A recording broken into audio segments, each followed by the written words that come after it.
Master Xingqiu, thank goodness you're finally back. Oh? Why do I detect an urgency in your voice? The guild has had a whole string of strange orders in recently. Everyone's been completely caught off guard. Your father gave me specific instructions to ask you to stay and help out if I happen to see you. I see. Have someone sort the orders by type for now.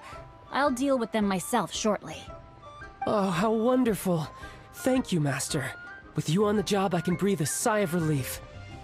Hey, Xingqiu! Glad you're here. We want to ask you for some information.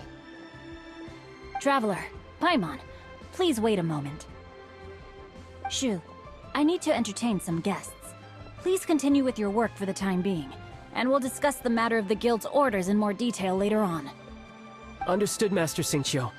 Then I will leave you in peace. I wasn't counting on finding you here today. What's going on? And how, pray tell, may I be of service? Xingqiu, have you ever heard of Sunset Vermilionite? Oh, I see. So you've entered Lady Ningguang's contest as well. As well? Do you mean...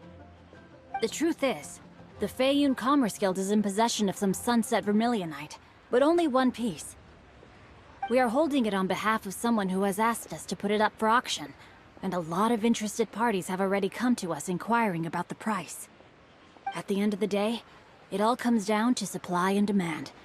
In this case, I'm guessing the final transaction price may be in excess of 500 million mora. 500 million?! Honestly, I would recommend that you don't bother bidding on this one. The price is greatly inflated, and it's just not worth it. But without any Sunset Vermilionite... Don't panic. I don't suppose you ever heard of Sea Gazer? Who? Sea Gazer was once very close to Mountain Shaper, but if I am not mistaken, he has already passed away. Yes, precisely. I didn't know anyone else knew about him. According to records of drifting clouds, Sea Gazer once built an abode to store his rarest and most exquisite treasures, among which was some Sunset Vermilionite. After Sea Gazer passed, the abode was abandoned, and its location was lost to time. Luckily, I came into possession of a stack of folk history books just recently. They make some oblique references to this lost abode, and after cross-referencing them against each other, I'm now fairly certain that it is situated in the Lisha area. That's great! But is it really okay for us to just go and take his treasure? Wouldn't it be a little, disrespectful? With him being an Adeptus? You needn't worry. As far as I understand, Sea Gazer was very open-minded. Even while he was alive, he wouldn't have let something like this bother him. Open-minded? I have not heard of Sea Gazer being described in this way before. May I ask where you read that? Just a rumor I heard out in the mountains. All right then, let's go. There's something about this young lady that reminds me of a good friend of mine. Oh, I almost forgot. Adepti abodes tend to have very ingenious designs, especially when it comes to their defense mechanisms. Plus, it's likely to be crawling with monsters after being abandoned for so long. So please, be very careful. Okay, we will be. Thanks, Xingqiu.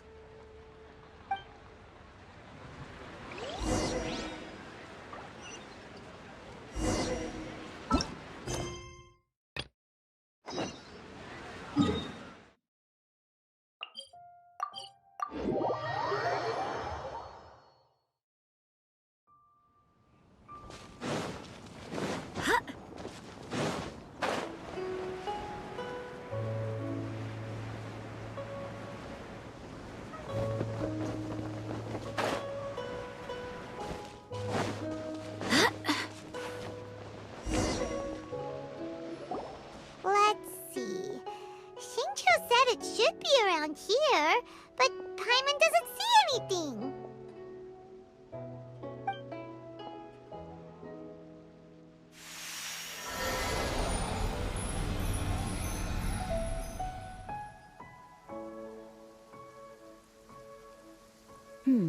This place was hidden using a special Adepti art. But now that I have removed it, we can inspect the area more closely. Wow, that's amazing! Yep, let's take another look around! Hey, look! Is that a new Sealy over there?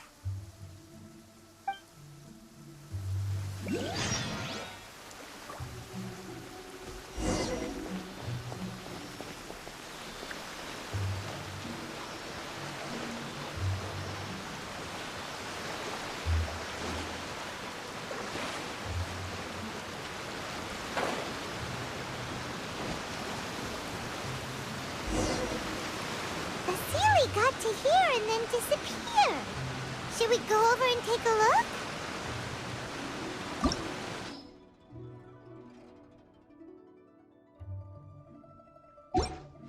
It's time to move on. We shouldn't stay here.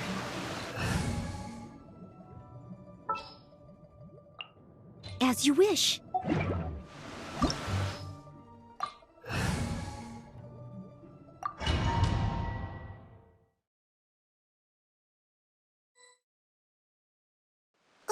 What? Weren't we at a waterfall just now? How did we suddenly end up here? Oh, so many clouds. It feels like we're high up in the sky. I believe this is the abode of that Adeptus. With any luck, the sunset Vermilionite we're looking for should be in here. Really? Let Paimon see! Huh? Isn't that the Sealy from before? Look, it's gone and snuck beneath the clouds. And now that Paimon takes a closer look, the rocks and trees here don't seem complete. Oh, could there be something below the clouds? These are not real clouds. They are the product of an Adepti art used for spatial partitioning. If we want to go down, we must first destroy the mechanism that is maintaining the Adepti art. All right, then let's do it. I sense the presence of monsters in this place. I don't know where they are hiding, so we'd better be careful.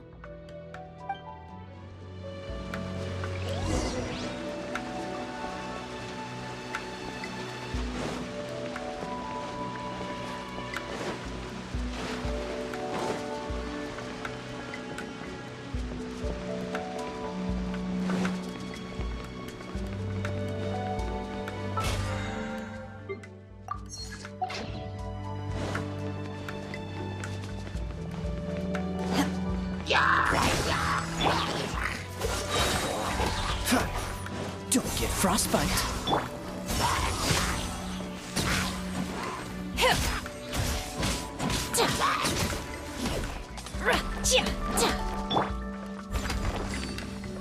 I'll catch up.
Obey! Transfiguration!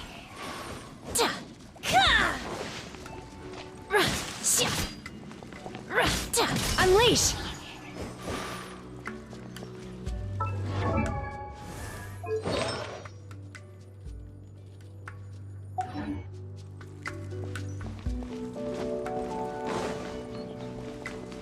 It appears that we've been taken for intruders. This time, why not allow me to take care of this?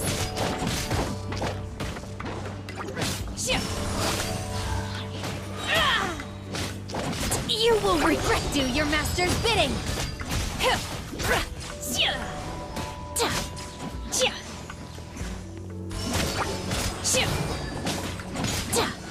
Oh, so sorry.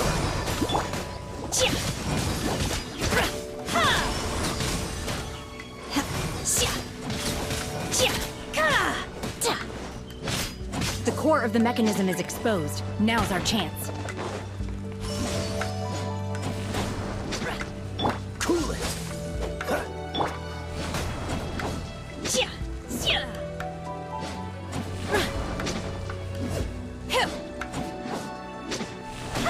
Unleash!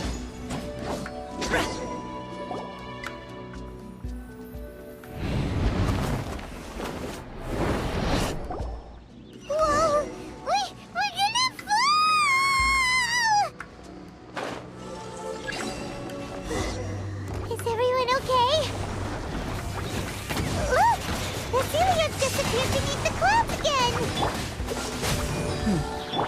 It looks like we need to go further down. But before that, let's destroy the guard mechanisms on this level first. By ordinance divine!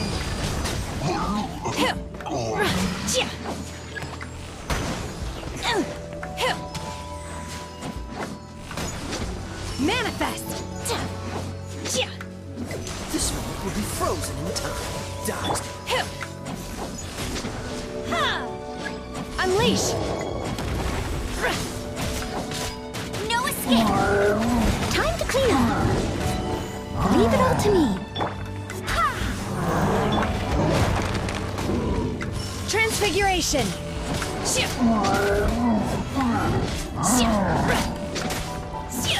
Manifest!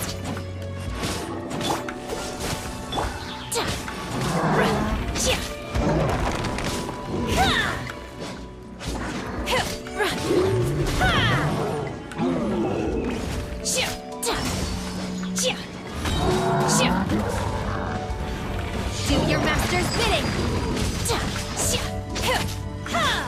My will embodied!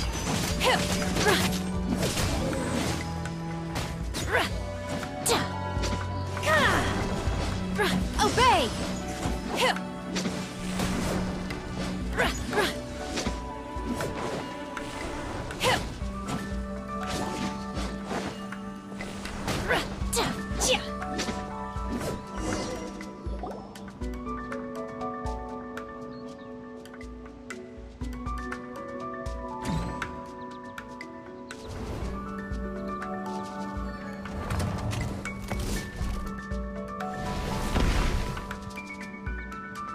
We're gonna fall! This time, we're really gonna fall! Ah! So high! Luckily, there was a pool of water at the bottom. Otherwise, that could have ended very differently. Hey! That Sealy's on the move again! Let's catch up with it!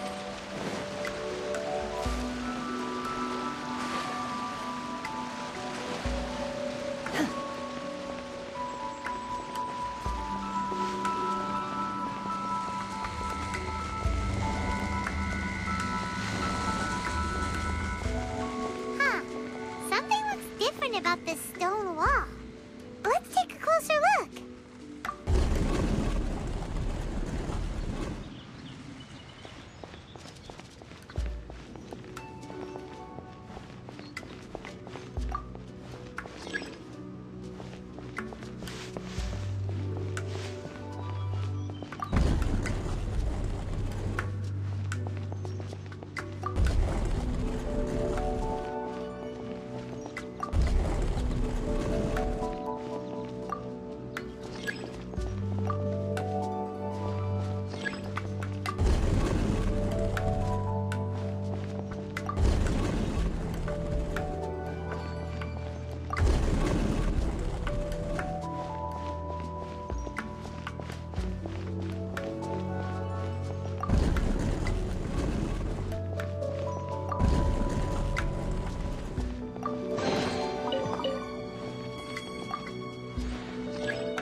frostbite. No one escapes my sight! I'll race you, Nick! Barbados, guide us. Manifest! Obey! Cryo incarnate!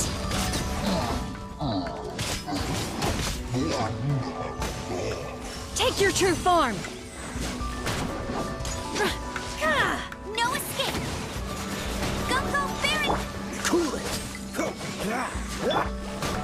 Manifest!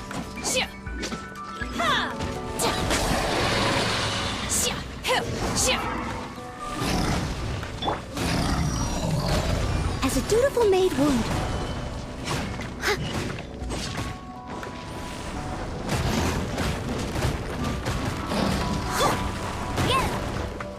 Dodge this. Unleash! Transfiguration! Oh, so sorry. Obey!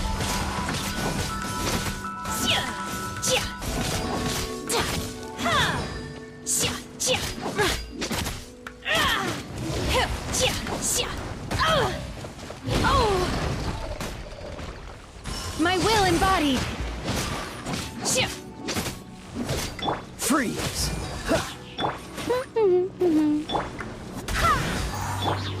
Unleash!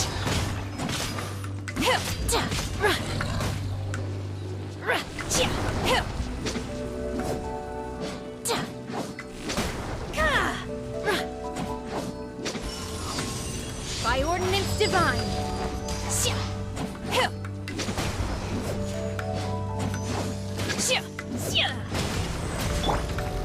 Go, Baron, buddy! Dodge this.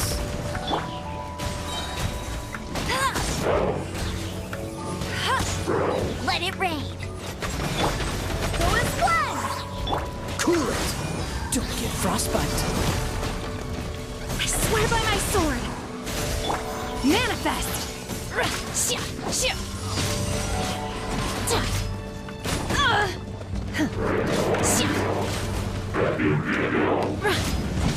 Transfigure! Do your master's bidding!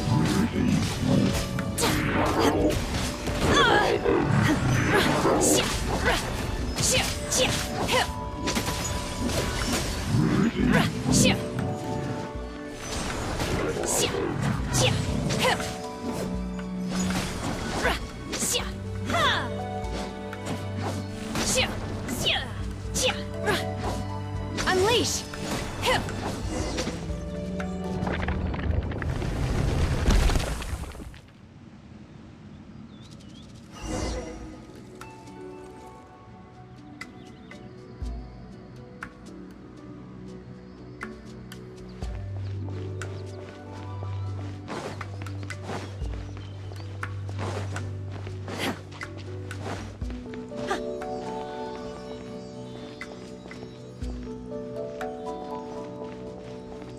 Look, over there!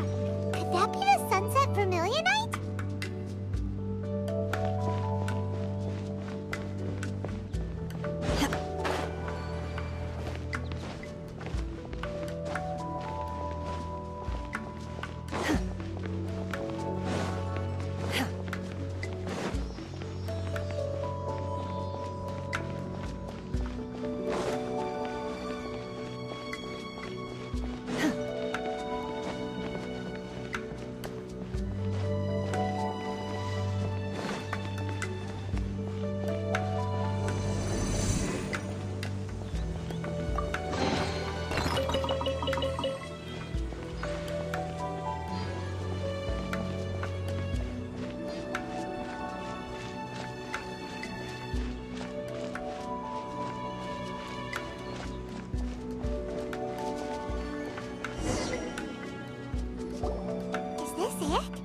Is this the sunset vermilionite?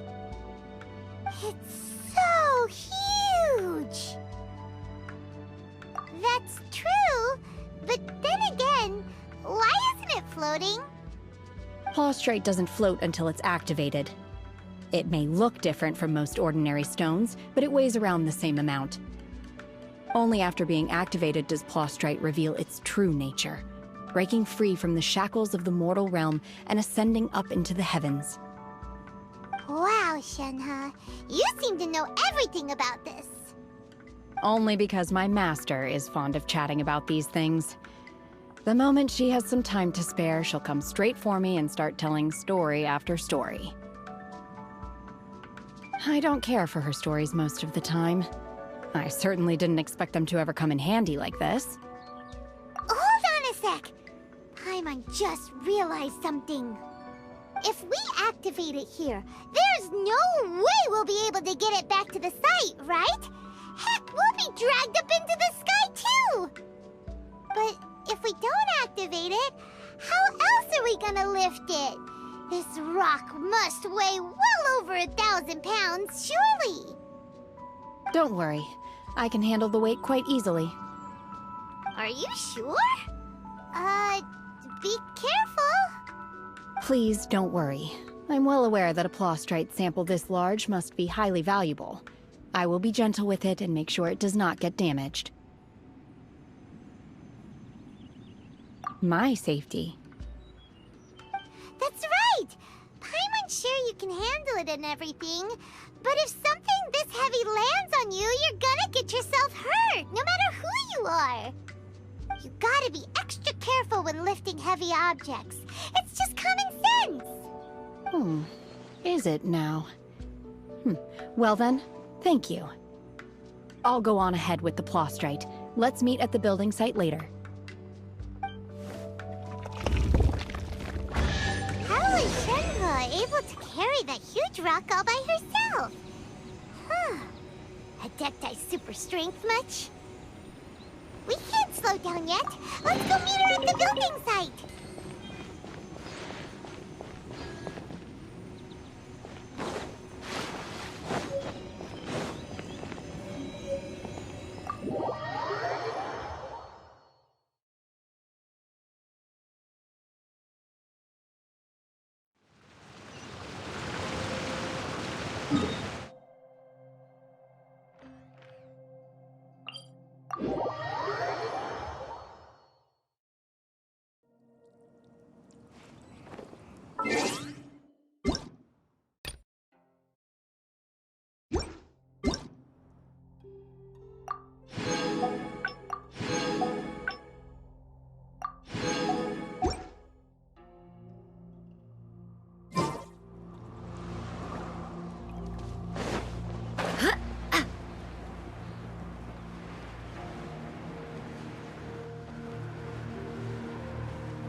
Oh my god, I can't believe my eyes. How can she lift that massive rock all by herself? She's gotta be one of those Adepti, surely. Oh, mighty Adeptus, please give me your blessing so that in the coming year I may reap a more bountiful salary. This is top tier in size and quality, and the condition it's in is quite simply immaculate. Congratulations! This item is approved for submission. I'm going to award you full marks for the Sunset Vermilionite item. May I take your name? My name isn't important. I'm not even here to compete. I was just delivering this for some other people. They should be here any minute now. Shenhe! And Ningguang's little helper! Ah, so you're the ones behind this. No wonder. The rarest talent turns in the rarest Plostrite specimen. But I have to correct you on one point. It's not helper, it's secretary. Okay then, Miss Secretary. What do you think of the rock we found? Pretty amazing, right? In truth, It is the finest piece of plustrite we have received so far. If everything goes according to plan, we will use this piece in the foundation of the Jade Chamber, which will enable us to proceed to the next stage of construction. As a side note, Lady Ningguang has rented some dwellings in the nearby area to serve as accommodations for the contestants. If you need a place to rest, you are welcome to stay there. Now, please excuse me. As you can see, there is still a lot of work to do on the building site. Shenhua! Shenhua! Just now on the way over, pretty much everyone was singing your praises! Oh, really? What kind of reaction is that? So strange. Aren't you happy about it? Whenever Paimon gets praised, Paimon can't help but hold her head up high and break into a big smug smile. I've had similar compliments before.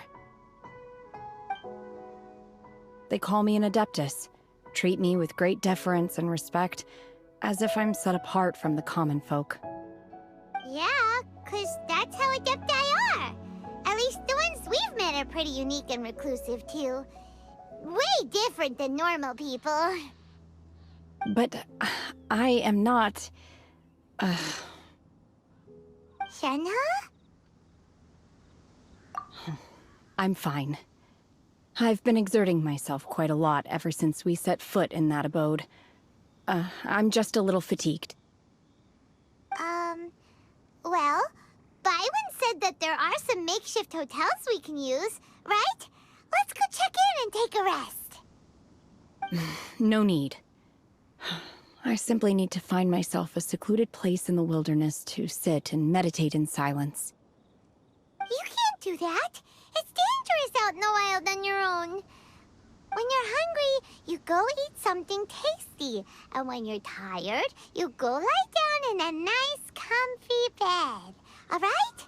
Seriously, don't punish yourself like this. Okay. If you insist. Great! Now we're talking. Let's head to our hotel.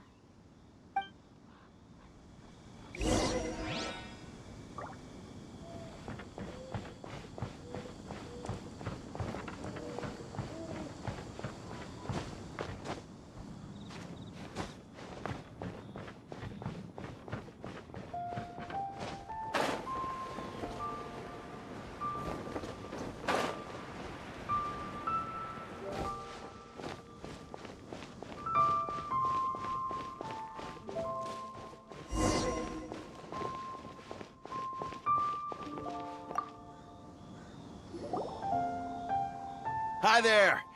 Checking in, are we? You're just in time. We only have 2 rooms left. Since this was chosen as the building site for the new Jade Chamber, we've had a constant stream of people in this area. And not just workers either. Visitors, business people, tea sellers, all sorts.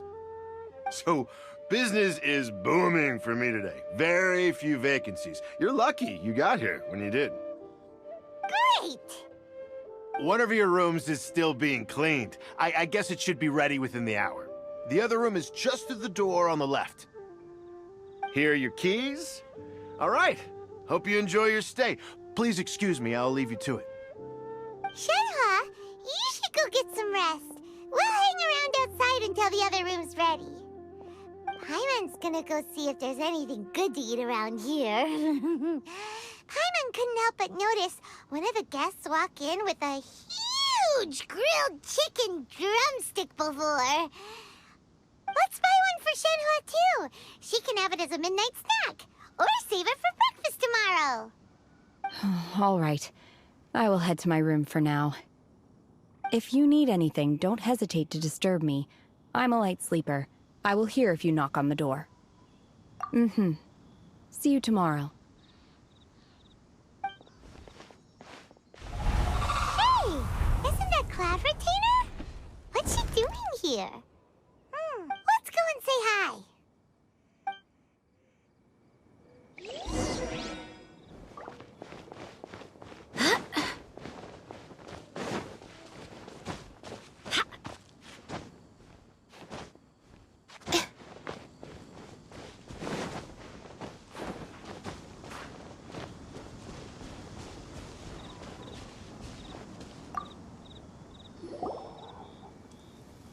one trusts you have met Shen-He. So, are you getting along quite well? So far, so good. Yeah. So, you know Shenhua too, Cloud Retainer? Naturally. Save for Ganyu, who spends the majority of her time in Liyue Harbor. All the Adepti living today are acquainted with Shen-He to some degree. Cool. So, what's her Adeptus name anyway? Calling her Shenhua feels kind of friendly, but also kind of disrespectful. So Paimon's thinking maybe it'd be better if we called her by her Adeptus name instead. Her Adeptus name? Why, pray tell, would Shen-He have an Adeptus name? Don't all Adepti have a special title they go by? On this latter point, you are correct. However, Shen-He is human. Oh, right. Wait, what? What? You knew already? So is Paimon the only one who didn't know? Do you mean to say that she presents differently from ordinary human beings? Well, to start with, her problem-solving methods are extremely direct. Ah, yes. She was like this all those years ago when one first met her. In this respect, she has not changed. One first found Shen-He by chance in a cave. One was passing by and sensed the presence of a god's remains. Being of an ever-vigilant disposition, one entered immediately to inspect the scene. Inside was Shen-He, then aged around 6 years old. In her hand, she held a dagger with which she was confronting a monster that was the god's remains incarnate. That sounds so dangerous. When one arrived, she had already been locked in confrontation with this monster for several days. Most mortal children are fragile, both physically and mentally, and are highly reliant on their parents for survival. But not so her. That she was able to endure such terrible danger was due not only to her strong willpower, but also to the bloodlust and homicidal instinct with which she was born. One dealt with the monster, yet she still refused to lower her guard. She even pointed her dagger in one's direction and remained ready to strike. Only after she was satisfied that one had no intention to cause her harm did she finally relent. She then passed out without uttering a single word. In other words, if you hadn't passed by that day, Shenhua might have... Not necessarily. Upon one's arrival, one could sense that the god's wrath was gradually receding.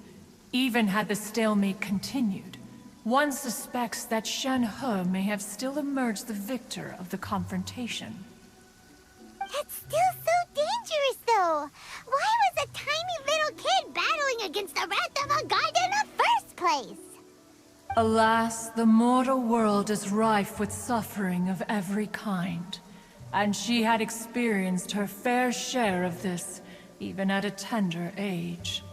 Seeing that she was homeless, one decided to adopt her. Indeed, it is one to whom she refers. Shen-He has an extraordinary constitution, making her well adapted to practicing the Adepti arts. All the Adepti cherished her talents, and so we were willing to train her. However, her homicidal urges did not subside with age. Rather, they grew stronger day by day. Mooncarver once performed a divination for her. He declared that her fate is to bear the curse of calamity. Consumed by malevolent energy, she is prone to bring harm to those around her. Such is the magnitude of the danger this poses, that her soul must be bound with red ropes to keep her homicidal instinct at bay. The red ropes have indeed served to keep her calmer and more content. They also seem to have rendered her somewhat inexpressive. Perhaps the red ropes are so powerful that they have suppressed some of her other emotions as well.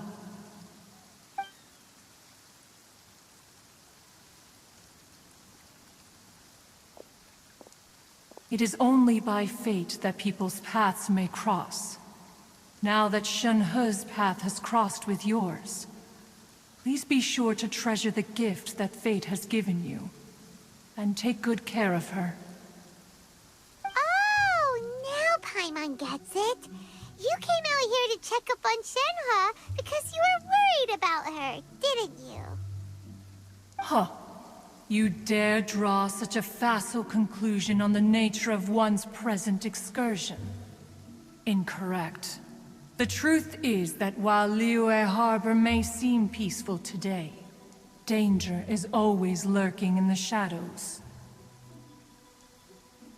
Ningguang once made a bold assertion that this is to be the era of the contract between Liyue and the humans. Well, one is most curious to observe how she will respond to the coming storm. If she handles it admirably, one is willing to be a witness to her achievements. But if she does not, the Adepti shall not hesitate to seize control. Let us conclude our conversation here for today. One has occupied enough of your time, and night is approaching. Be sure to get ample rest.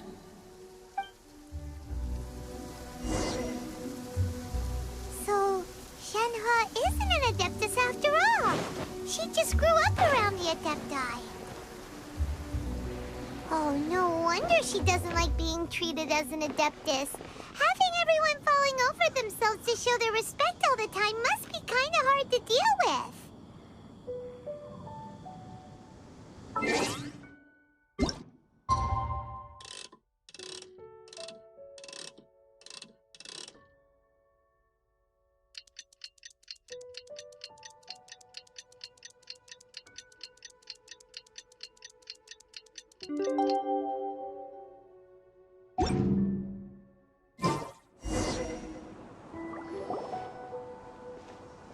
Hey, so, Shen-He... Master has relayed my situation to you, I take it. Oh? How did you know? I'd intended to wait until you came back before going to sleep, but I didn't hear you come in. I was worried that something may have happened to you, so I went outside to check and caught sight of my master. On top of this, you have been acting very strangely around me this morning, causing me to suspect that my master must have told you everything about me. After all, Master is... very talkative. Sorry, Shen-He. Paimon had you down as an Adeptus this whole time, but it turns out Paimon was wrong. It's okay. I don't mind. The fault is mine for not explaining everything to you sooner, because in my experience, trying to explain is a futile pursuit. Still, though you mistook me for an Adeptus, you never treated me as distant and unapproachable. Instead, you treated me as you would a friend. For this, I am very grateful indeed. To be fair, we've met our fair share of real Adepti, too. Anyway, now it's settled. From now on, you're our friend. Whether you're an Adeptus or a human isn't the important thing. First and foremost, we're just plain old friends. Got it. Although I don't know quite what it entails in terms of what I have to do, I must say I like the title friend very much indeed. Great! Well, now that we're all rested up, we should start searching for the other 2 items on the list. But before we do that, let's go to the building site and ask Ningguang's little helper how the progress is going. After all, Sunset Vermilionite is so rare. Paimon doubts many competitors will really be able to find any. If it turns out some of them have given up already, we'll be able to take things a little more slowly. Oh, and another thing. We bought some grilled chicken drumsticks on the way back last night. There was a place just outside. Here's one for you, Shenhua. Try it! They're so good. I concur. It has a rich flavor, far more agreeable than those I've cooked for myself in the wilderness in the past.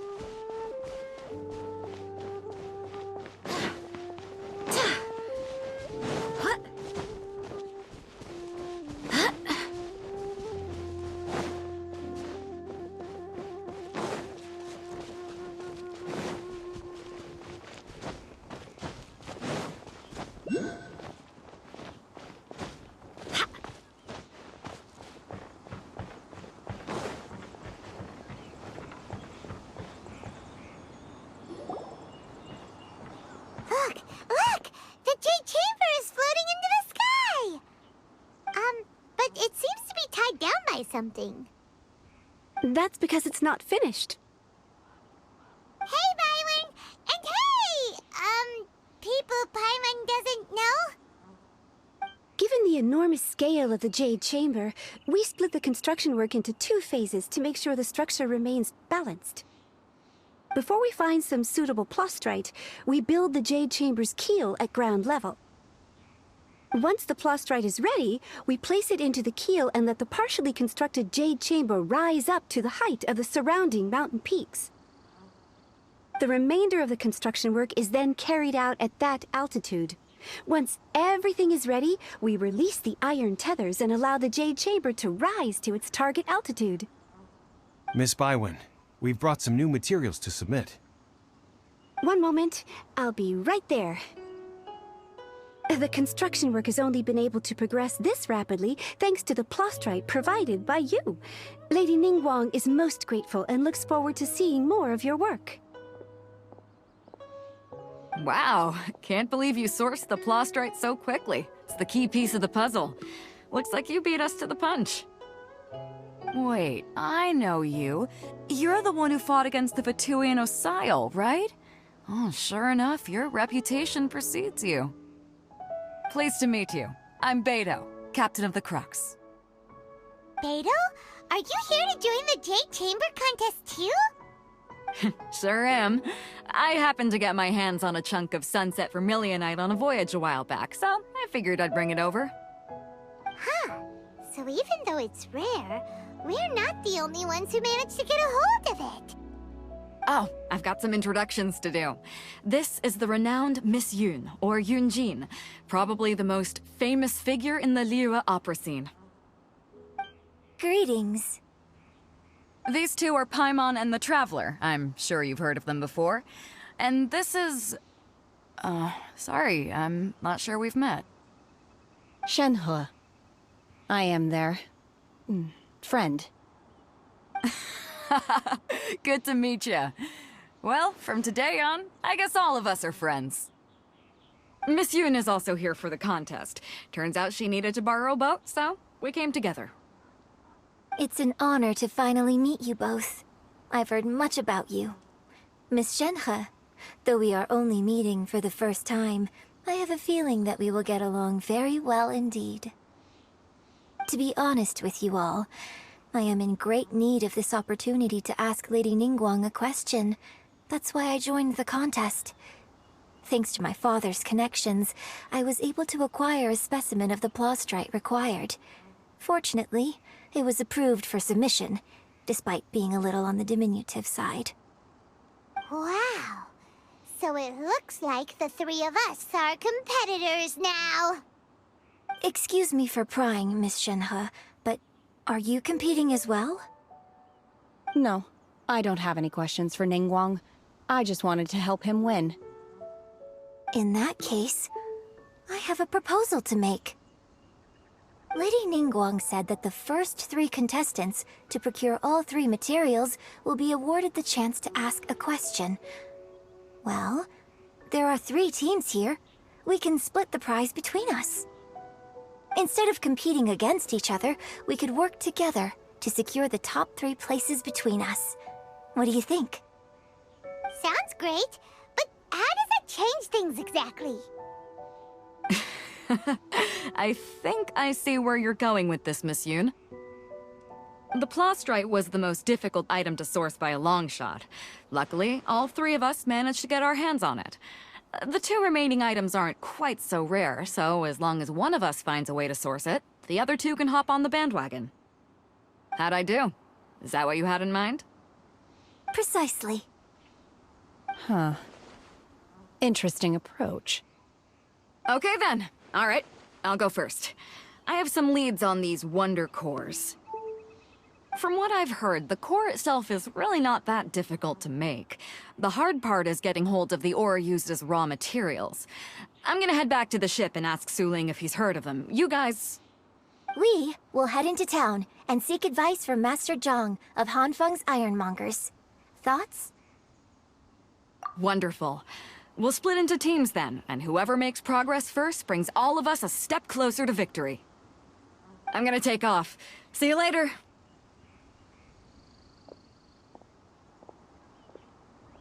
Okay, let's go! By the way, what question are you gonna ask Ningguang, Yunjin?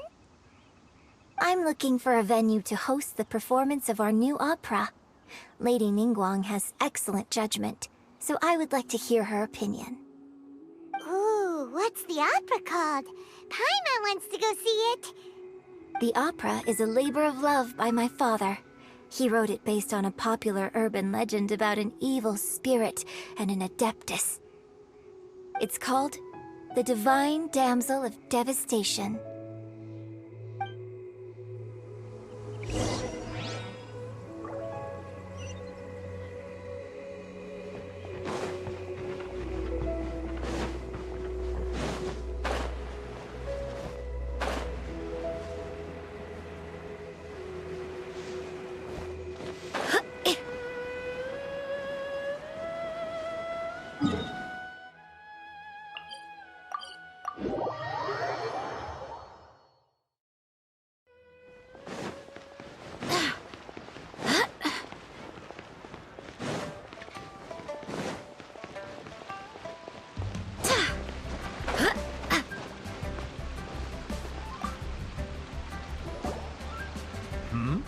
Ah, hello.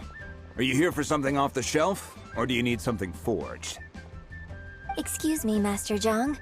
We were wondering if you'd heard of something called a Wonder Core. Of course I have.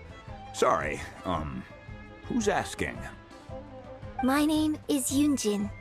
Perhaps you don't know me, but I believe that you forged some weaponry for my father in the past, for stage use. Yunjin?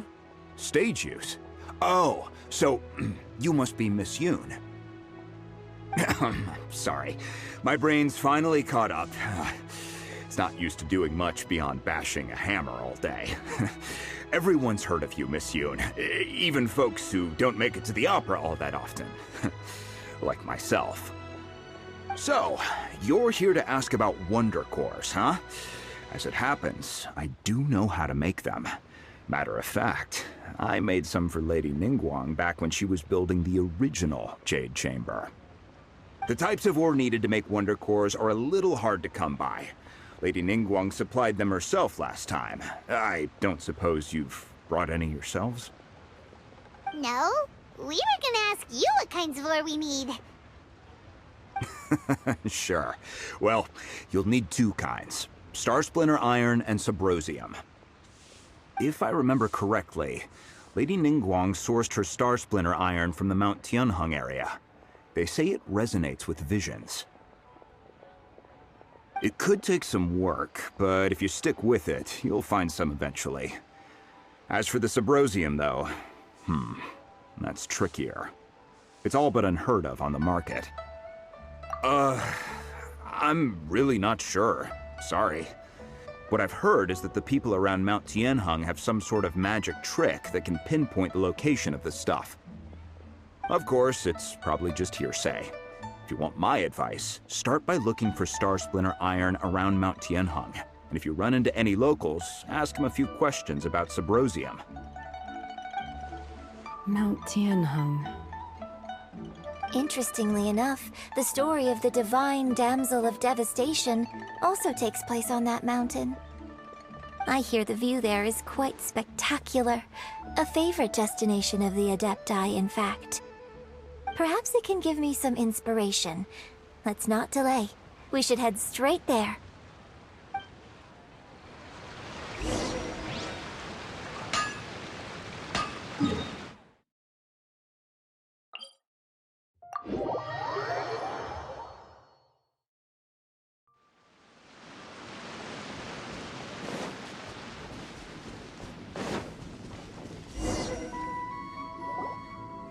I came to Mount Tianeng once with my father as a child. I remember it being such a long climb that I could barely feel my legs by the time we reached the top. This is quite a trip down memory lane for me. Look at these majestic, towering peaks, and the gently flowing streams. It's like setting foot in paradise. No wonder the legend of the divine damsel of devastation is said to have taken place here. Adepti wander oft where mortals seldom stride. Indeed, this looks like a place that one might expect to be frequented by Adepti. The Divine Damsel of Devastation is your upcoming opera, right? And the story takes place in Mount Tianheng. Huh. Seems like you have a real connection with this place. What's the story about, though? It's the story of a girl becoming a hero. Cool! A hero story? They're Paimon's favorite! The legend first arose in this area. It is said that there used to be a prosperous village on the mountain. In that village, there was a loving couple who were completely devoted to one another. One day, a terrifying monster appeared. The wife was out collecting herbs and was captured by the monster. Her husband was so distraught at the news that it broke his spirit and drove him to madness. The vile and vicious monster told the villagers, "If you want to live, you must sacrifice a child to me." What a nasty piece of work! Paimon sure hopes this monster gets put in its place! But the monster was so terrible and so strong that all within the village were terrified of it. They had no choice but to give in to the monster's demand. Just while they were discussing whose child would be given over to the monster, a little girl suddenly stood up and came forward. No! Don't do it, little girl! Unbeknownst to anybody else, she was concealing an exorcist's blade. She approached the monster's lair, feigning fear and trepidation. When she finally arrived, she courageously drew her sword and entered into a fierce struggle with the monster, from which she eventually emerged as the victor. Her extraordinary abilities drew the attention of the Adepti, and they took her as one of their own.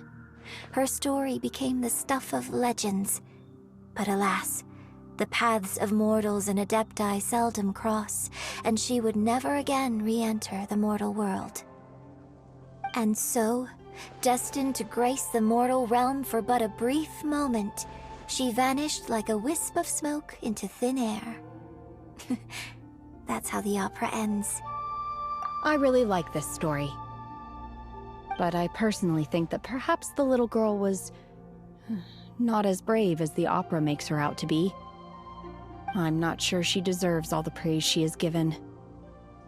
I've never considered that before. Opera is always an interpretation of the events it purports to portray. A certain degree of deviation from the truth is always inevitable. When my father wrote the script for this play, I suppose his intention was to inspire his audience with the character of the Divine Damsel. I think it's a great story. The ideal story. Well, it sure inspired Paimon! Let's go get ourselves some Star Splinter Iron! Yeah!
This should be enough Star Splinter iron.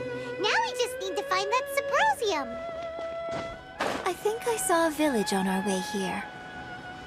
Master Zhang said we should ask the locals for help. Why don't we try there?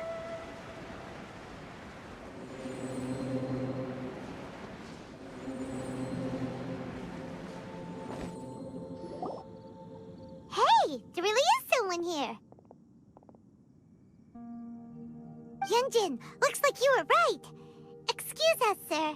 Can we ask you something? Huh. He didn't seem to catch that. Hello, sir. We were just passing by and wanted to ask if you happen to know anything about Subrosium. Is he trying to tell us to look for clues in the village? Well, whatever. Guess we're on our own here. Shenhua, Yunjin, let's have a look around. Sorry, you can go ahead without me. I'd like to have a word with this gentleman. If that's okay with you, Uncle Mingjin. It's... Shenhe. Shenhe. You're alive. The rumors were true. So, all these years? I'm sorry, I don't know how to find Subrosium, but I think you can find some information in the village. And this place is deserted now. No one ever comes here, so you can rummage around all you want. Huh? You know this guy, Shenhua? Thank you, kind sir. We'll go and take a look around. Don't worry. Mingjin has no ill intention towards Miss Shenhe. She'll be quite safe. Okay, then let's see what we can find in this village.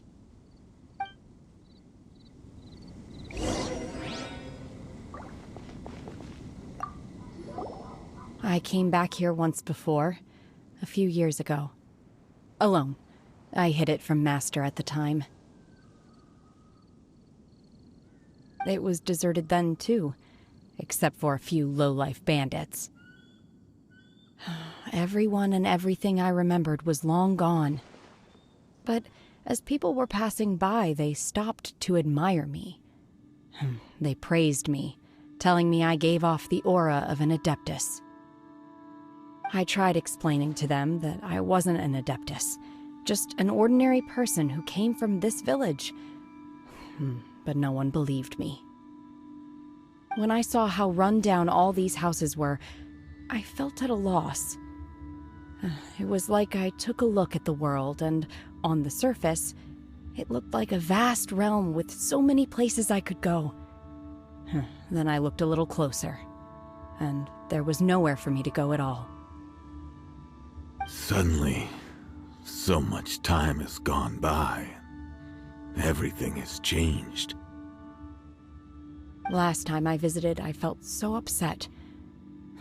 But today, I don't know why, but it feels different. It is easy for your mind to run wild when you are alone. But this time, you are with your friends, aren't you? Yes, my friends.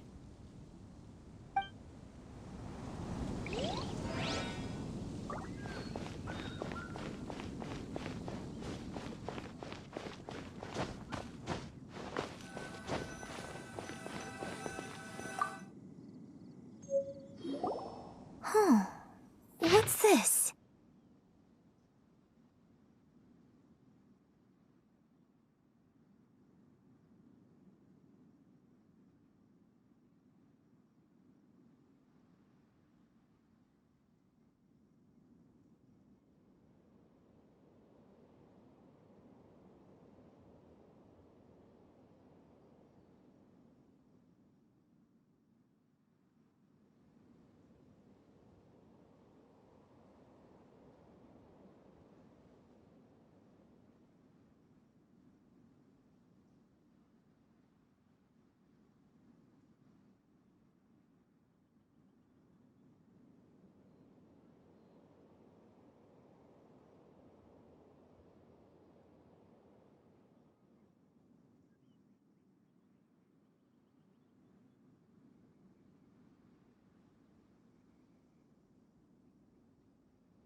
So, Shenhe is the divine damsel?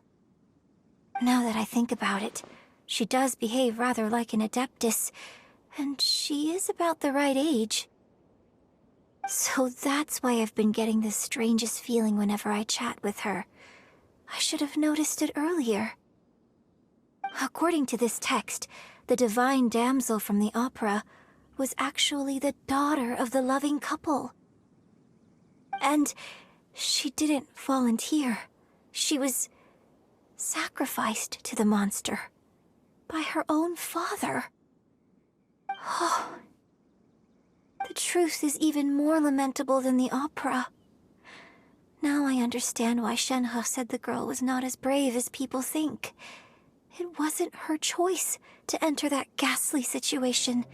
She was forced into it.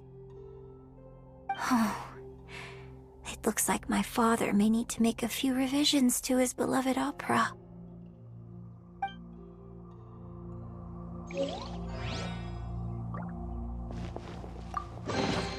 What a pleasant surprise.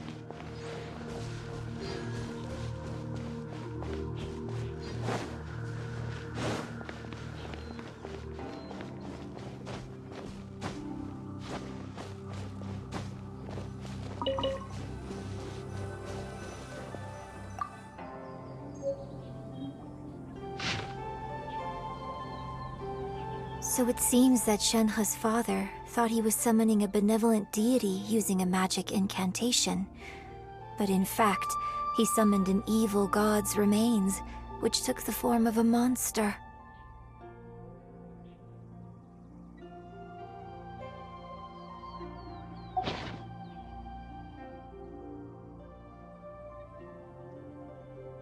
His obsessive yearning for his deceased wife led to a terrible tragedy. The villagers moved away in fear, without ever learning the truth. And now, this place is deserted. Still, I do wonder what the connection is between Shenhe and Mingjun. We've looked everywhere, but still no mention of Sabrosium. Let's have a look over there.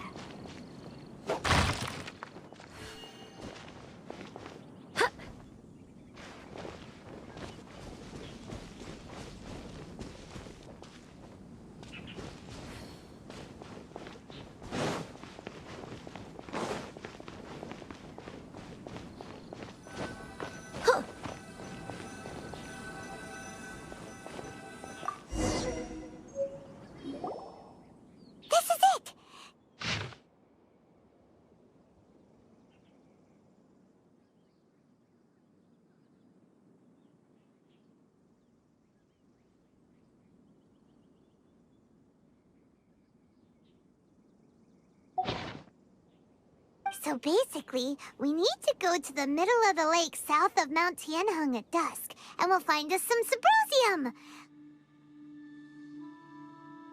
Let's go back and tell Shenhe the news!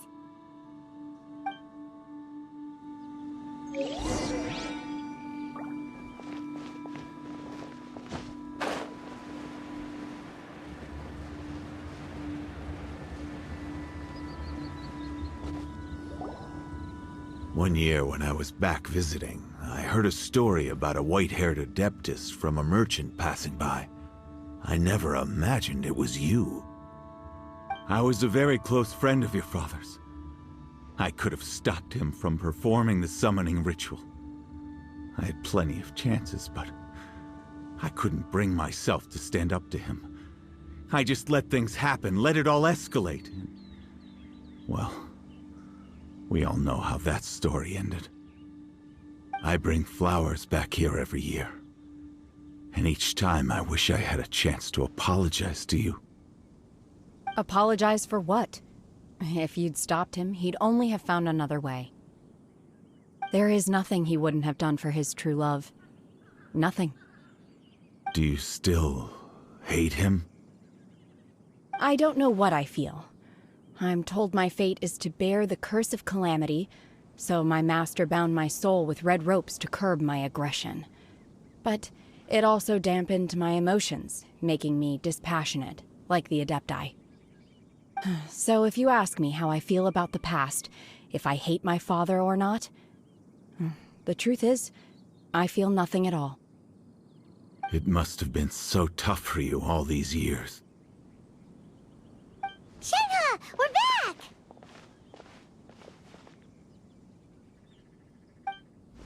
Oh, then I will leave you all in peace. Shenhe, it brings me some solace knowing that you are okay. I'll tell you more about the old times next time we meet. Thanks, mister. We found some info in the end.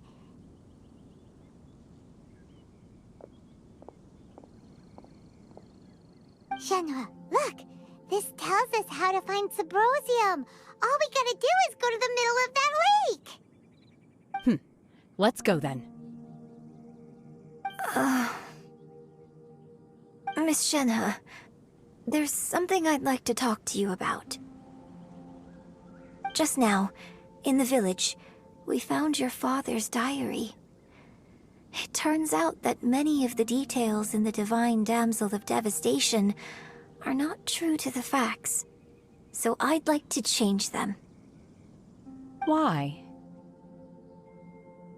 I know I say that opera always deviates from the truth, but now that the main character is standing right here in front of me, I cannot simply dismiss your lived experience in favor of my father's fiction. It's okay.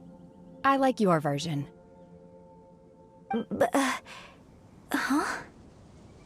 My master once said that the day I learn how to use my strength for the good of others is the day that I can truly become part of human society.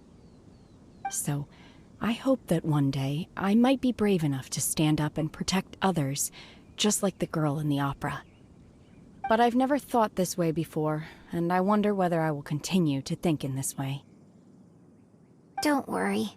I believe you will. In fact, I think maybe you've already started to become the person you aspire to be. You just haven't had the opportunity to see it for yourself yet. Shenhe! Yunjin! Cut the chit-chat! Let's go! We can't let someone else beat us to it!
That's everything we need! Let's head back and report in!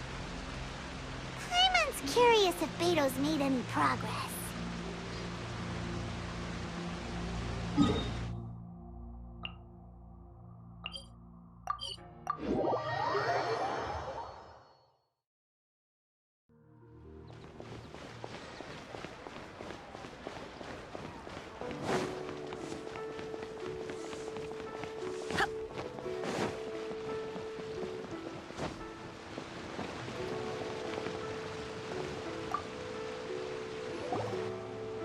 Oh, goodness.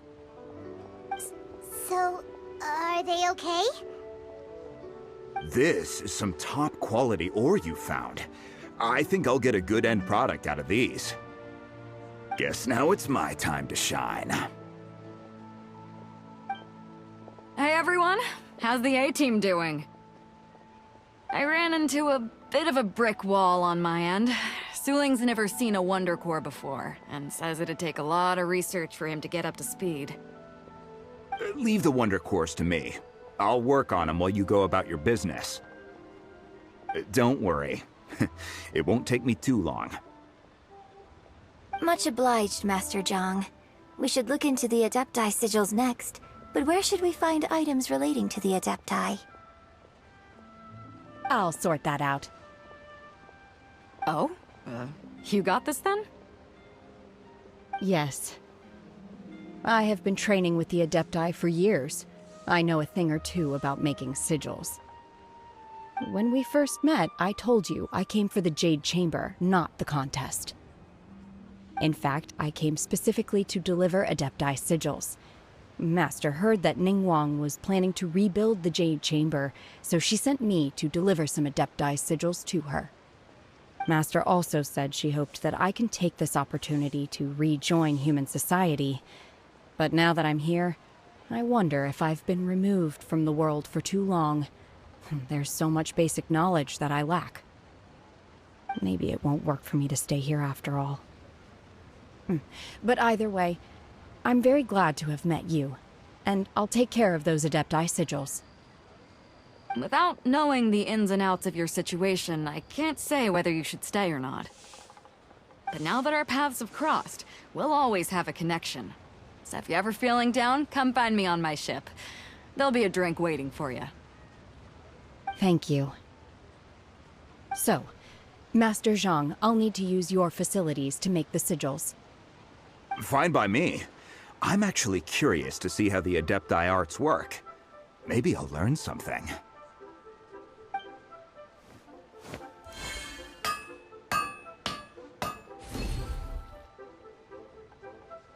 Whew. The sigils are ready. Though they are in some respects inferior to my master's, I can assure you there will be no quality issues.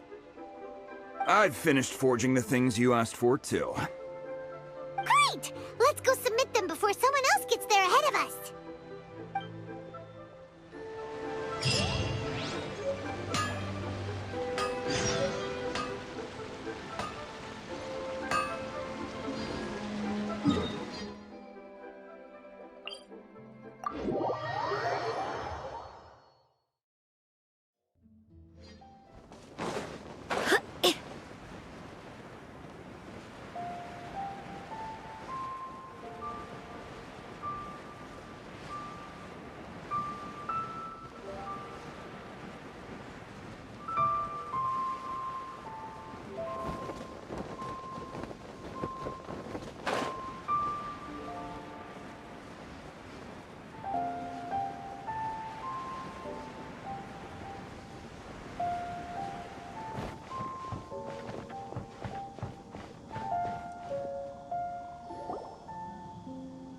Ningguang's little secretary! We found all the materials!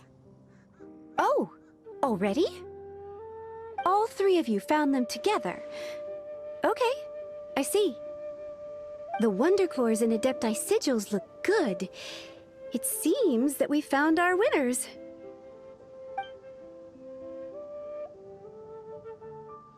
I hereby announce that the winners of this material procurement contest are the Traveler, Yunjin, and Beidou.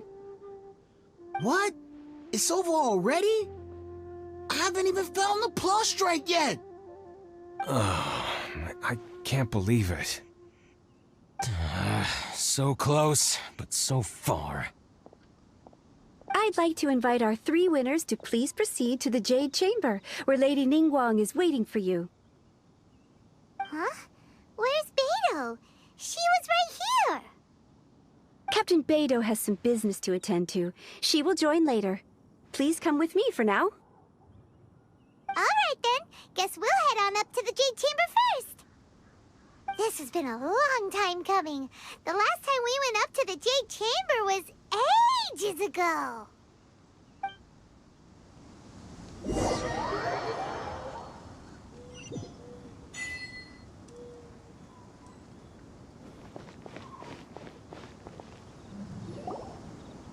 Combine the Adepti sigils with the Wonder Cores and insert them into the Jade Chamber's control compartment. The construction of the new Jade Chamber is now officially complete. Once the tethers are released, it will soar into the sky. Thank you all for your work. Now it is time for me to fulfill my promise. Yeah! Miss Yun, I've already heard something about the reason for your involvement. You are looking for a venue for your new opera, aren't you? That's right. Lady Ningguang, I would like to hear your opinion. The unveiling of Miss Yun's grand new opera surely requires a venue of equal grandeur. So what would you say if I proposed that we stage your first performance right here, in the newly built Jade Chamber? The Jade Chamber offers a splendid panoramic view of the mountains and the bustling city. It is fitting for the finest performance to be hosted in the heavens. I can think of no better stage for you than here, Miss Yun. Thank you, Lady Ningguang. Then I will prepare my props and other articles shortly. Please allow me to bring all these aboard the Jade Chamber. You're quite welcome. It's truly what a good opera deserves. Oh, a traveler, Shenhe, Paimon, I'll be leaving now. Do come and see my play when the time comes. You're next. What is your question? I should clarify. I do not know your sister's whereabouts. Please, don't waste your question on this matter. Wow, you're a mind reader, Ningguang. Oh well, guess Paimon will ask a question then. Managing a successful business is not as simple as you might think. Capital, connections, sensitivity to the trends, and instinct for what is a good opportunity. All of these traits are crucial. If you want to know how to make money, I will honor our agreement and give you an answer. But that is not to say that it will work for you. Wow, Paimon hadn't even asked the question yet. Your question was written all over your face. Now look, you helped me rebuild the Jade Chamber, and I intend to repay you handsomely for it. So I promise you that should you one day require financial assistance, you may seek employment here. I will pay you at the highest rate of remuneration. Oh, great! So next time we run out of Mora, we just need to come to Ningguang? No more questions from us. Shenhe, you got a question? Me? Yes, this is a group effort. Thank you. But I don't have anything to ask. Are you sure? This is a once-in-a-lifetime opportunity. I'd urge you not to squander it. Yeah, just don't waste it. Hold on a second. Paimon can probably think of another one. Lady Ningguang, do you think I can ever fit in Liyue Harbor? Now that is an interesting question. Liyue Harbor is very inclusive. As long as you respect the rules here, you will not be turned away. So, the key is whether or not you yourself can develop a sense of belonging in Liyue Harbor. Huh. A sense of belonging? Yes. To become fond of a place, to feel part of it, it always requires a reason. Perhaps someone you've met, or something you've experienced here. Or perhaps you enjoy the atmosphere of Liyue, and you will become accustomed to it. In short, everyone needs a reason to stay. I hope you can find yours soon. I see. Hey, what's going on? I just went to see the fleet. I'm a little later than expected. Come on, Beidou! It's your turn! Do you have a question for Ningguang? Me? Nah, I ain't got any questions. She forced me to help out, so I figured I may as well get involved with the contest. Ningguang, don't forget what we talked about. It's not gonna be easy to deal with. I don't think my fleet can take it on their own. Don't worry. I have made preparations. The wound dressings are ready, and the Millilith have set up an ambush. Glad to hear it. Watch your back. Stay alert. Beidou, Ningguang, what are you talking about? You'll see when the Jade Chamber ascends. However, it's not the most pleasant topic of conversation. Maybe it's better that you don't know.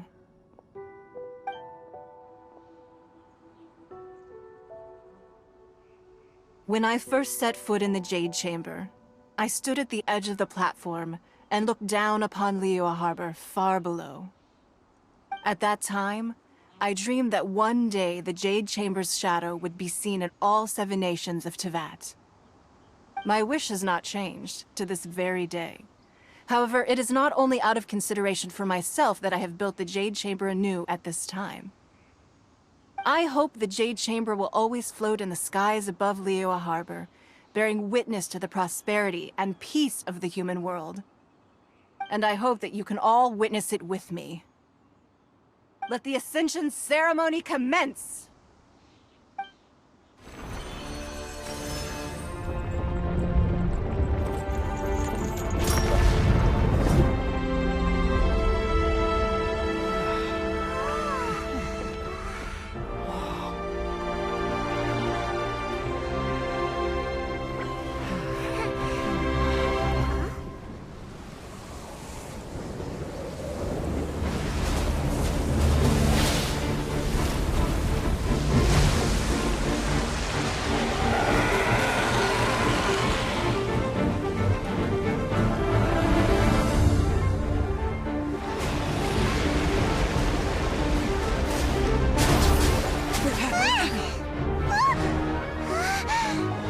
Right on cue. The Avenger of the Vortex, Beisht. Who is that? Osial's wife. Final follower of the Overlord of the Vortex. Sounds like you knew this was coming! Beidou sensed something was stirring in the deep. She warned me months ago. Knowing she harbors hatred toward the Jade Chamber, I chose to rebuild it now as a way of drawing her out. Got it. Well, let's go fetch the Adepti. No. Huh? In this human age, the people of Liyue must find a way to overcome this crisis on our strength alone!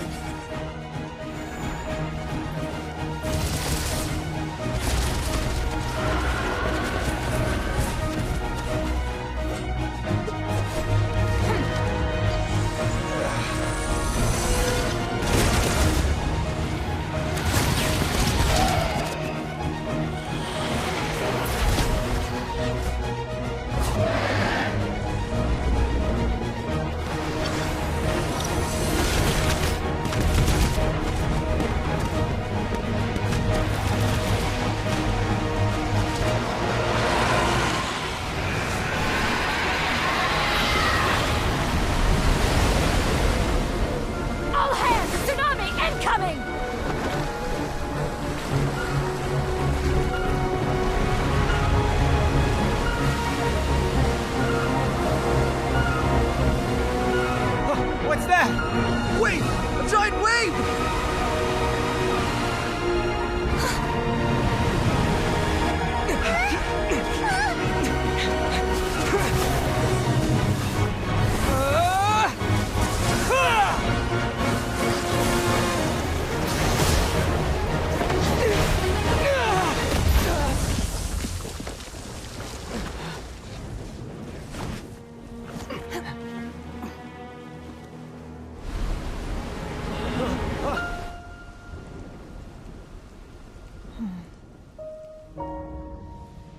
You are a cursed child.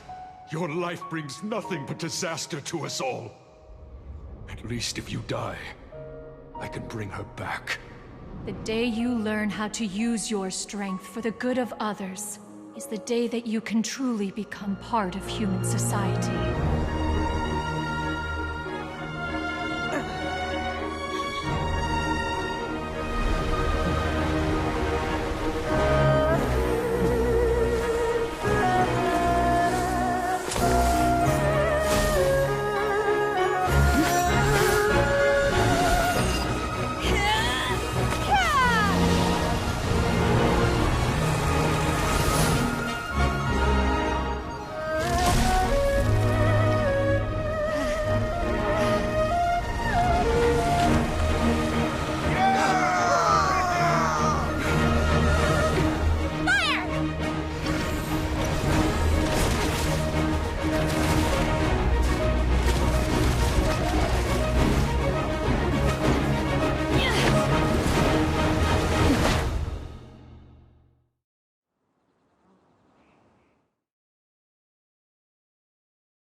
What are you doing here? We can't let you be the only one taking this risk! I hardly see this as a great risk. The people of Liyue Harbor are well prepared, and she is already badly injured. Only sheer willpower is keeping her alive. I may be nearing the end of my stamina, but in a fight to the death, I think I have the upper hand. We'll help too!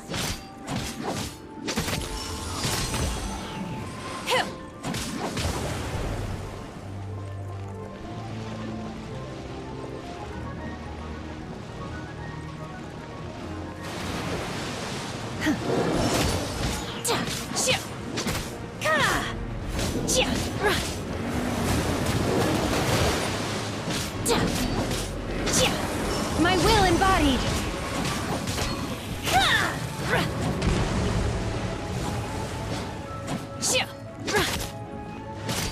Unleash!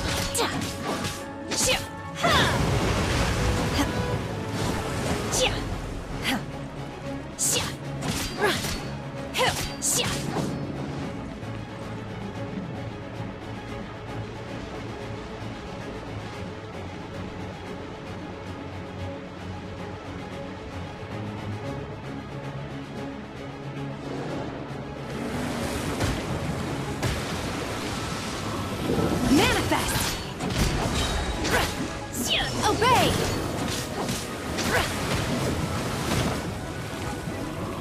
By ordinance divine!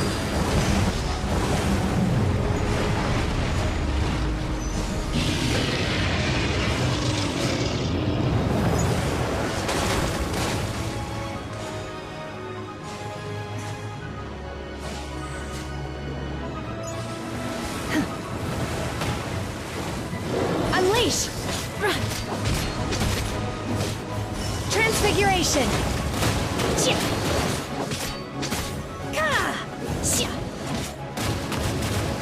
Manifest!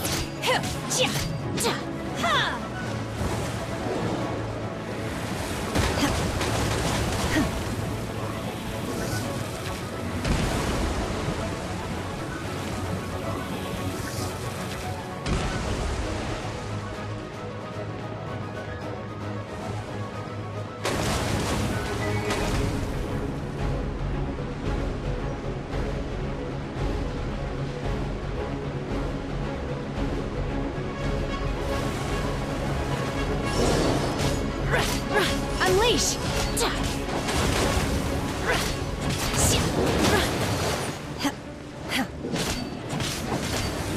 Manifest! She's getting away! Shouldn't we go after her? This place is unstable. It is too risky to continue pursuing her. If the place collapsed, the consequences would be disastrous. Let's head back.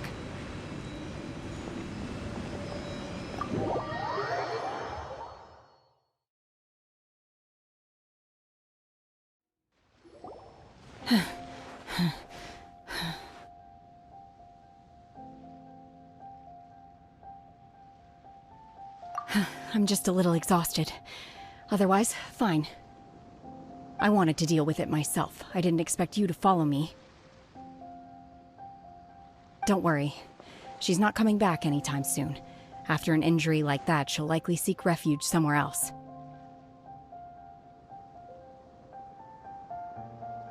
How did things go underwater?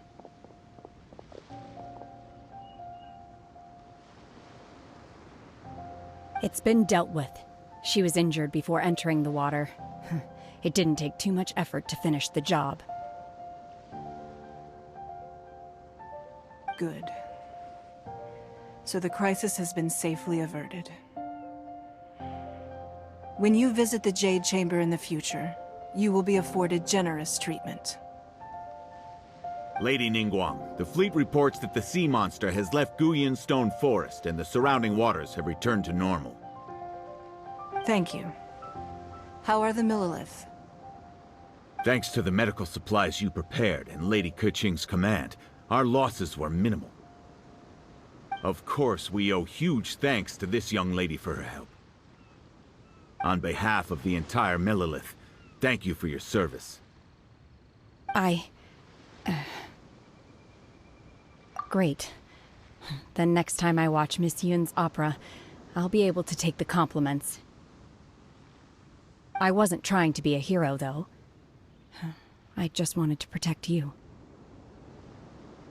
Let the soldiers recuperate, but don't let your guard down. If she returns with a vengeance, we must be prepared. Yes, ma'am. You've been monitoring us for some time now. I trust you've reached a conclusion. You wish to hear one's opinion. Well, things would have hardly gone so smoothly had it not been for Shenhe. That I do not deny. However, final victory was always going to be ours, even had things been a little more arduous. If it came to it, I could always destroy another Jade Chamber. One has observed your adaptation of the Guizhong Ballista, and find oneself compelled to admit that you have evidenced some degree of novel thinking. You have learned from past failures and prepared for this crisis in advance. This is considerable progress compared to the last time. Hence, on balance, one finds your performance during this trial satisfactory enough. But there will no doubt be further trials to come in the future. Do not suppose that one will not continue observing you hereafter. While the position of Tianquan remains mine, I will always ensure Liyue's safety. Shenhe, one saw you secretly venture out from the mountains a few years ago, and noticed the air of dejection in which you returned. Hopefully this trip to Liyue Harbor has been a different experience. Yes. I can't explain it, but I feel happier than I expected. Good. Traveler, please take good care of Shenhe. She is a dear child. In fact, one has many fond memories of Shenhe's childhood that she may be interested to hear about. There'll be no need for that. Oh. They are all like this. Fine. Since you care not to listen, one shan't be telling you. One shall be going homeward now. Please, have a good rest. Come to the Jade Chamber when you have recovered your energy. We must celebrate both the completion of the Jade Chamber and the fact that Liyue has weathered another crisis. This banquet must be the most spectacular ever.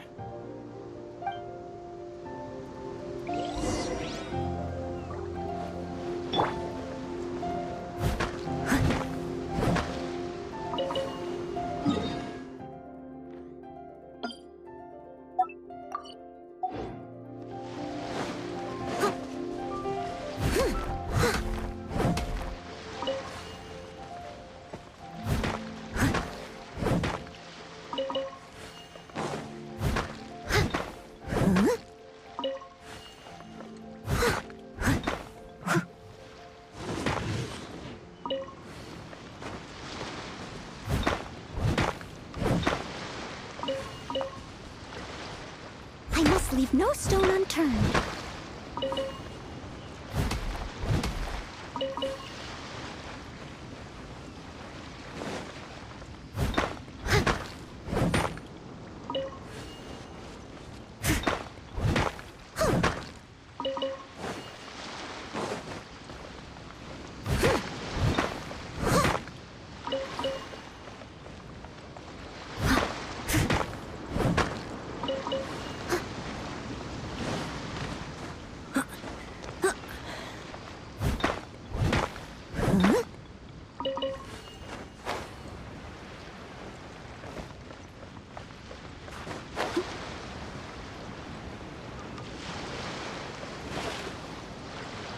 Catch up.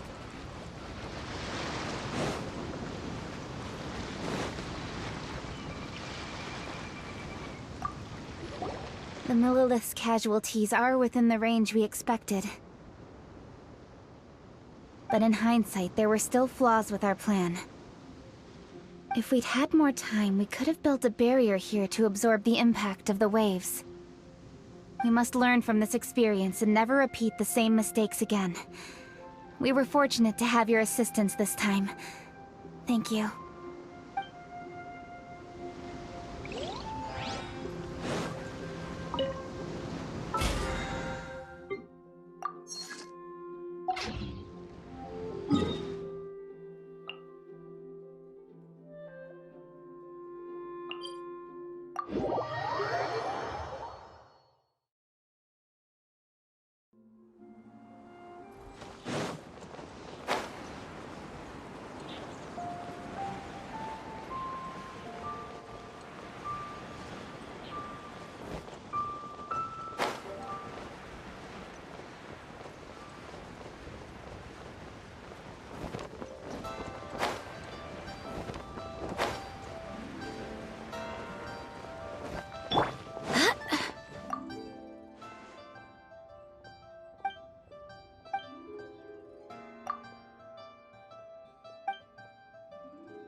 Wow!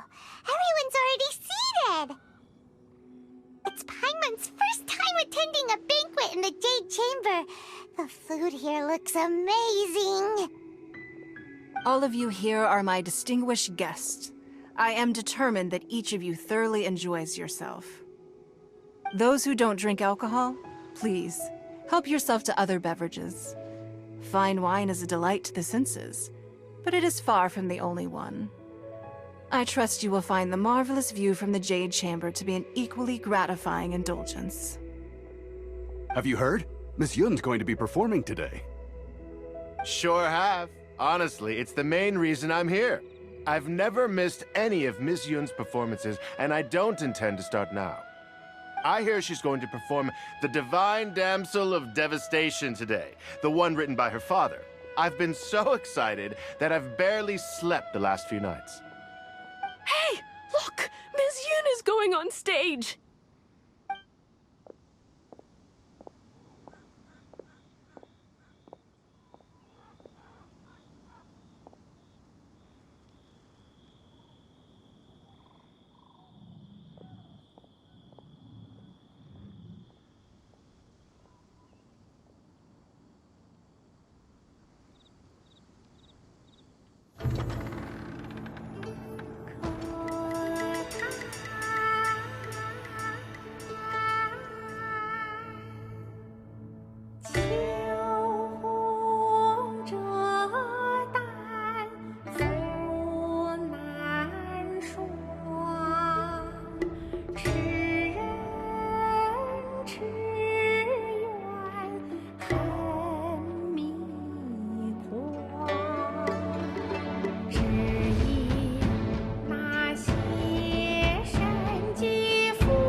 批冠到这里本该接近尾声，但今日我再添一笔，唱与诸位听。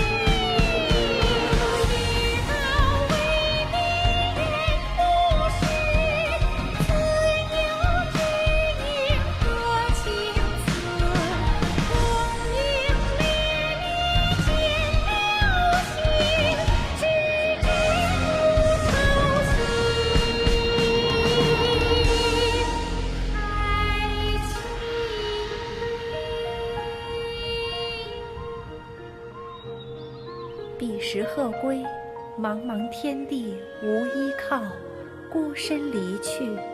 今日再会，新朋旧友坐满堂，共聚此时。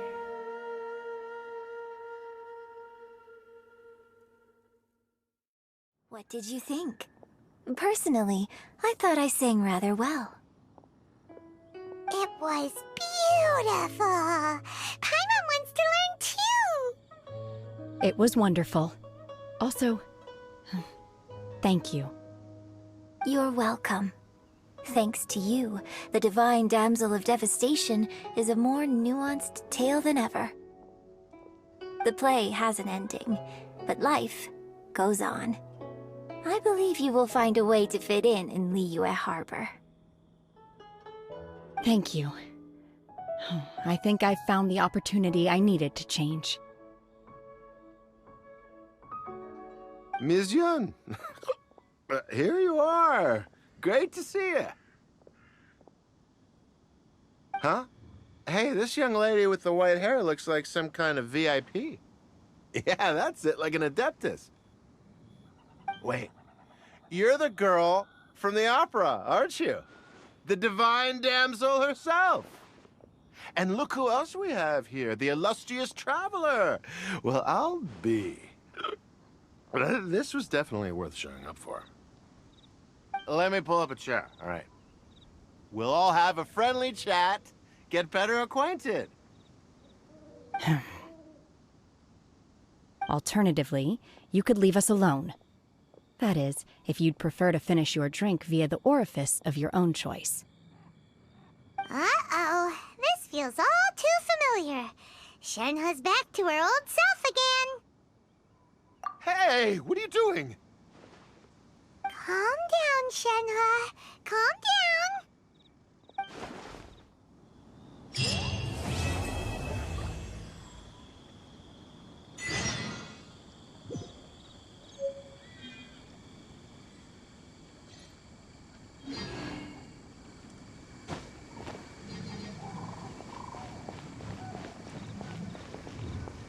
You've made an exceptional contribution toward the building of the new Jade Chamber. I will not forget this. I shall be sure to repay your kindness at an appropriate juncture.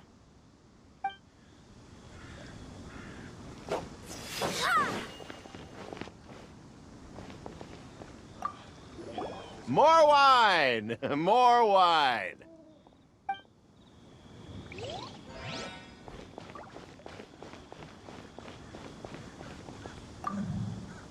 To act, one must first feel. After our trip to Mount Tianheng together, I felt much more in touch with the character today. I believe I was able to deliver a more profound performance because of it. Next time I have a new opera, may we study the character together again.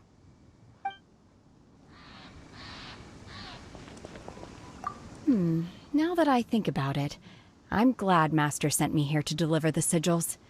Otherwise, I wouldn't have had the chance to meet you. I'm sure I have much to learn from you in the future.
Just what will we come across?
Anything the knights can do for you?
Spin blade!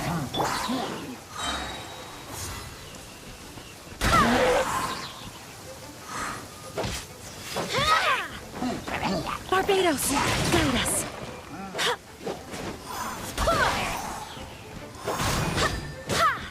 This moment will be frozen in time. No escape! Go as one!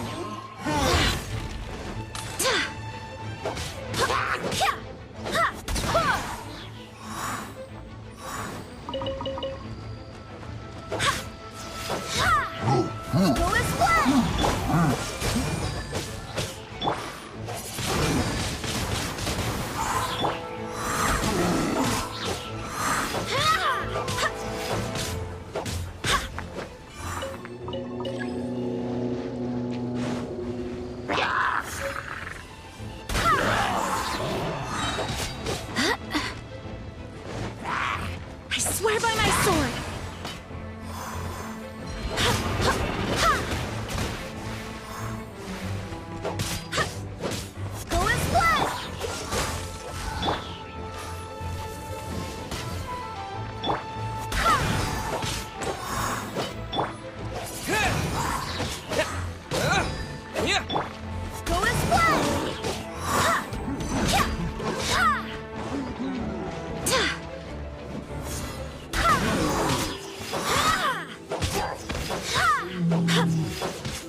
Barbados! Got us!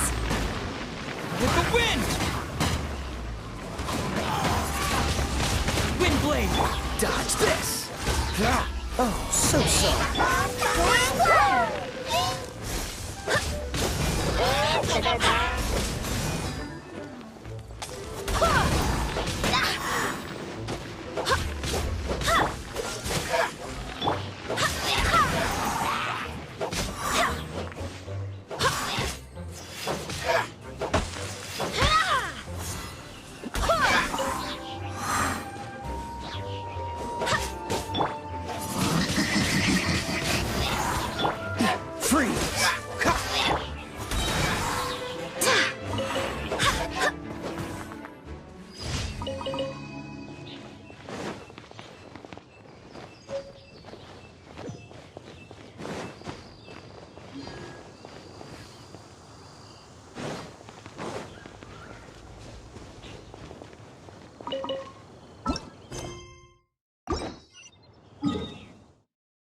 Let it rain.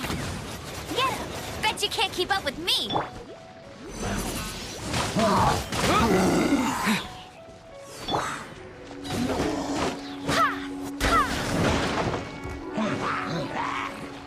Wind, hear me!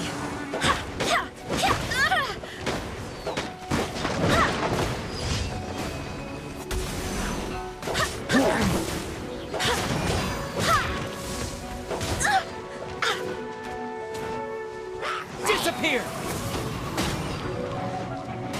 What's the hurry?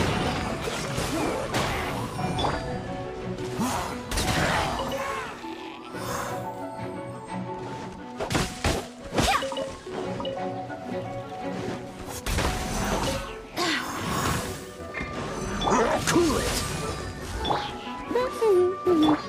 Go and fly!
Ad Astra Abyssosk.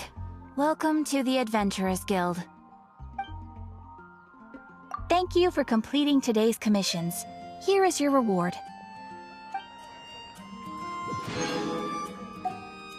Ad Astra Abyssosk.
Oh, you're taking me out?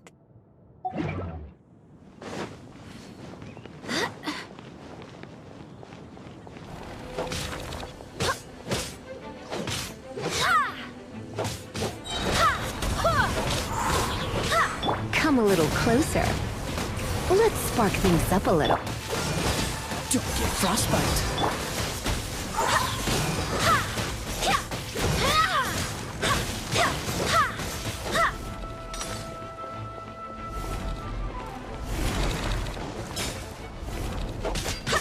No escape! Dodge this!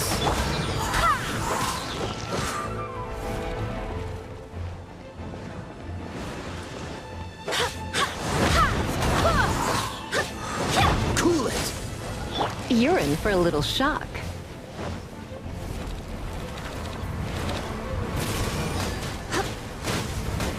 Dodge this!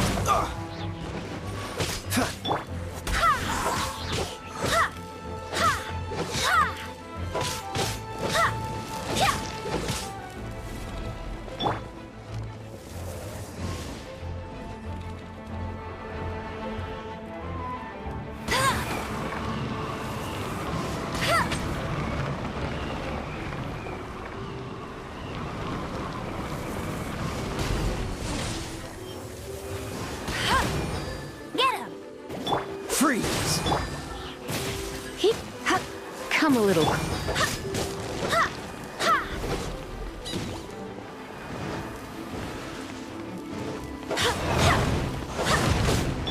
Heep, you're in for a little shock. Come a little closer.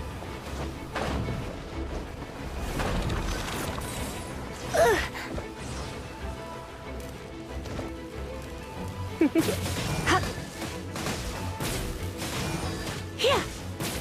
Get you. Huh?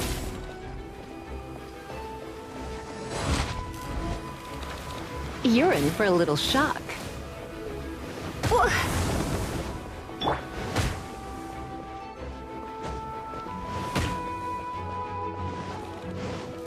Dodge this! Barbados, guide us. Go as one!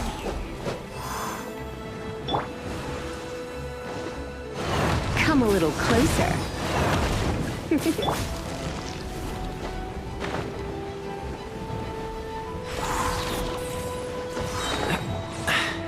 Catch the wind.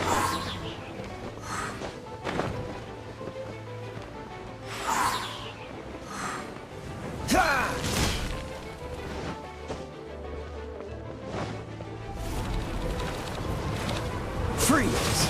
This moment will be frozen. Come a little closer.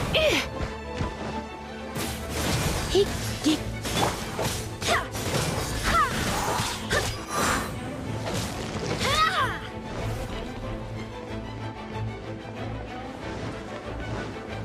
No one escapes my sights!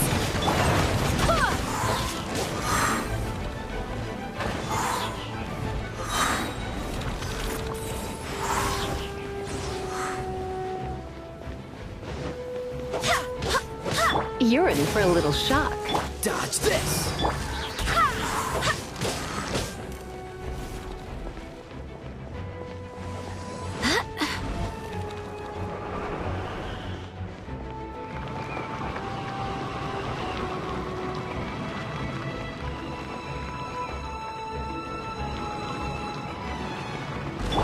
Hey! Go Baron Bunny! Come a little closer. Freeze! Go as one!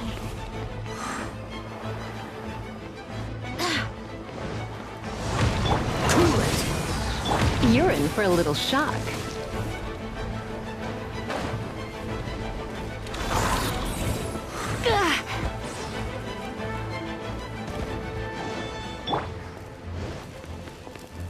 I swear by my sword!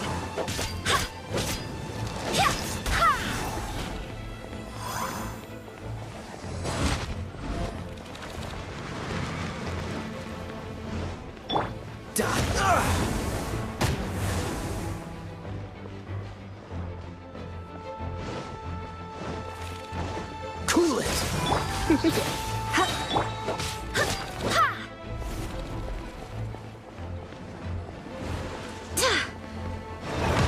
Oh, so sorry. Dodge this.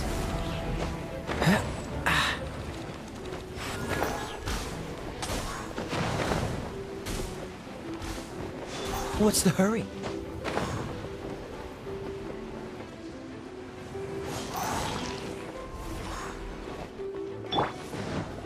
Come a little closer. Surrender and be gentle. Let it rain.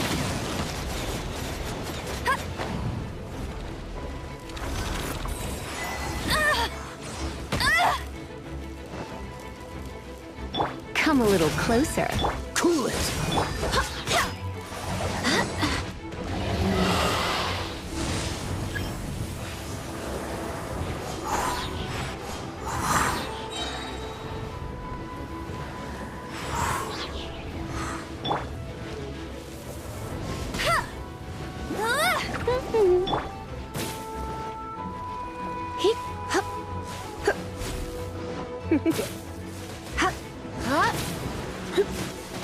You're in for a little shock.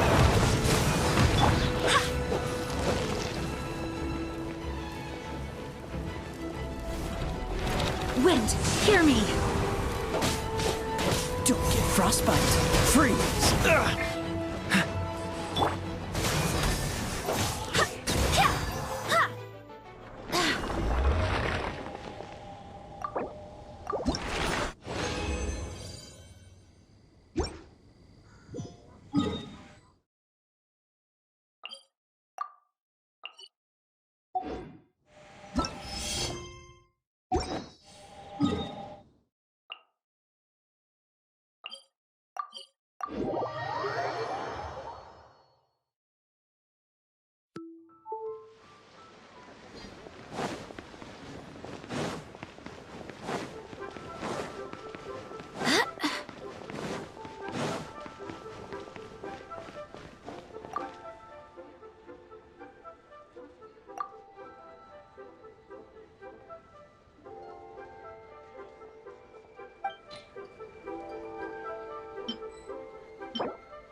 I do hope the Knights of Favonius are all working hard.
I should open a store here.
Onwards! We have work to do.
What a pleasant surprise.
found it out.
It's time to move on.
I do hope the Knights of Favonius are all...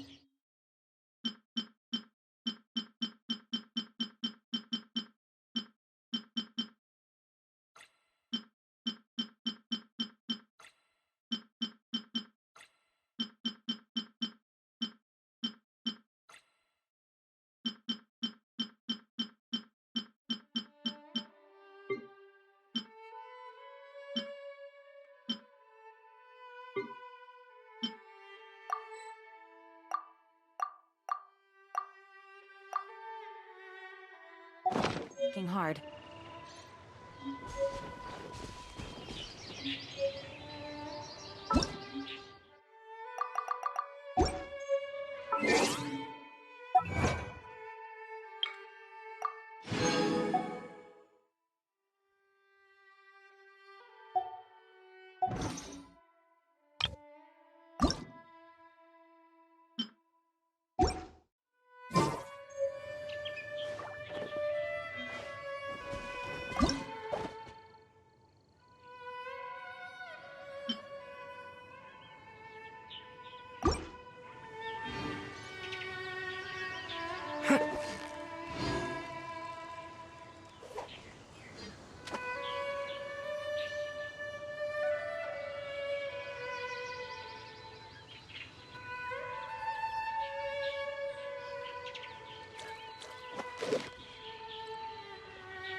Victory is almost ours!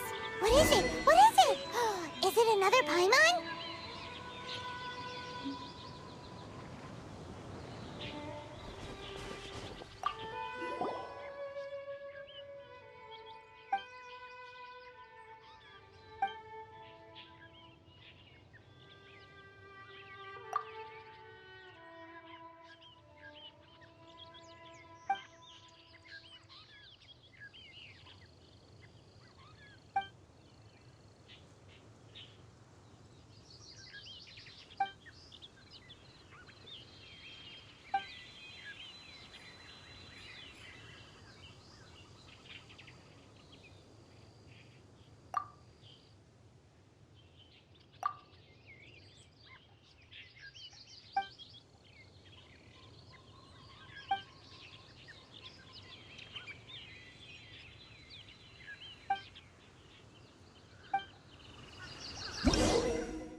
It's time to move on. We shouldn't stay here.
You've got it! You got it!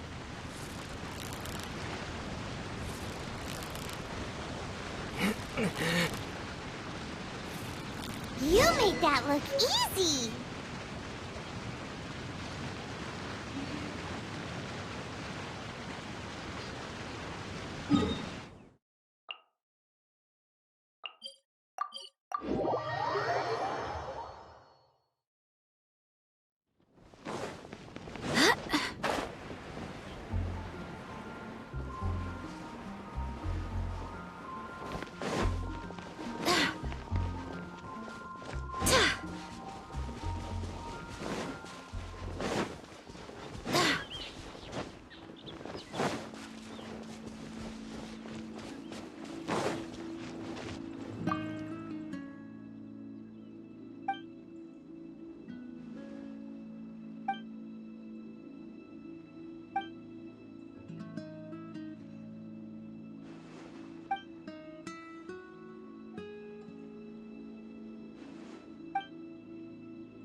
Onwards! We have work to do.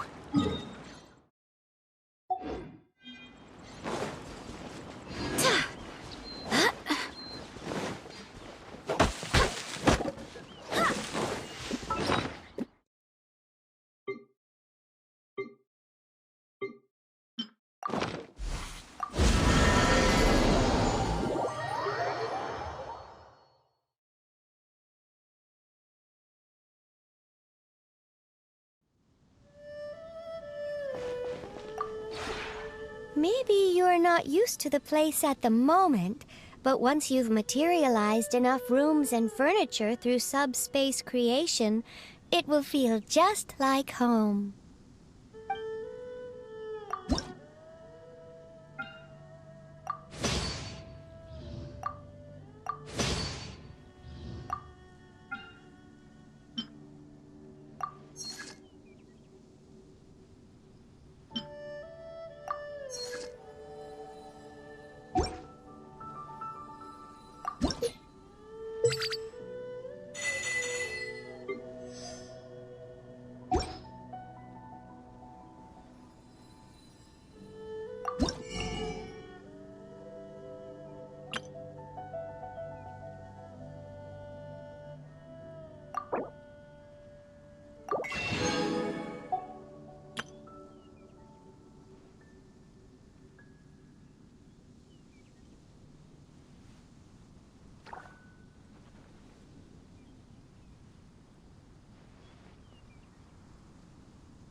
If you ever have any questions about the realm within, you may ask me.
Oh, hey there!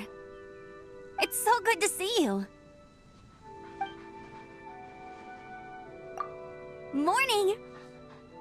Don't forget, if you ever need an outrider, just come find me.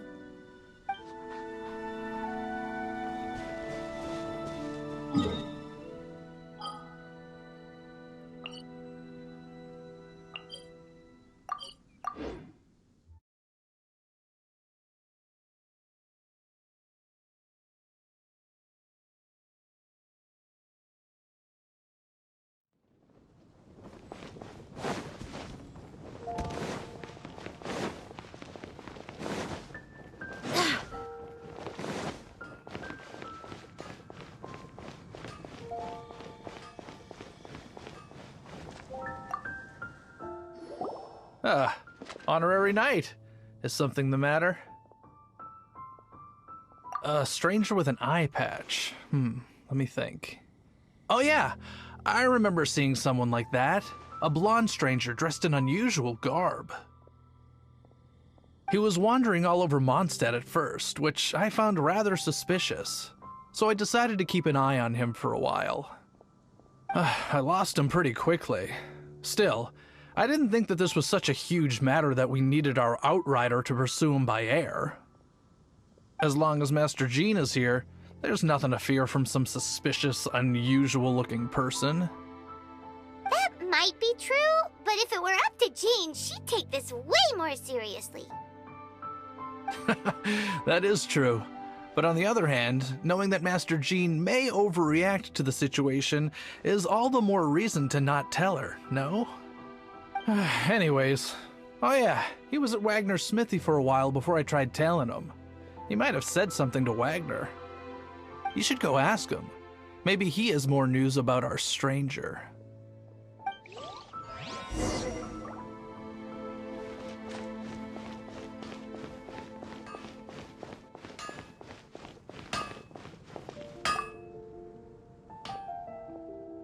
What? You need something? Here, I remember him. He showed up a few days ago asking to buy a bunch of forging materials.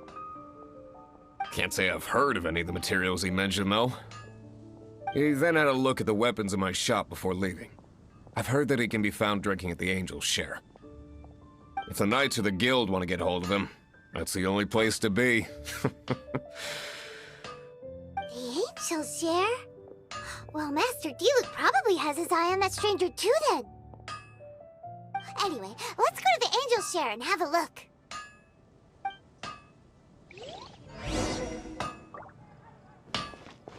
strength still fails me.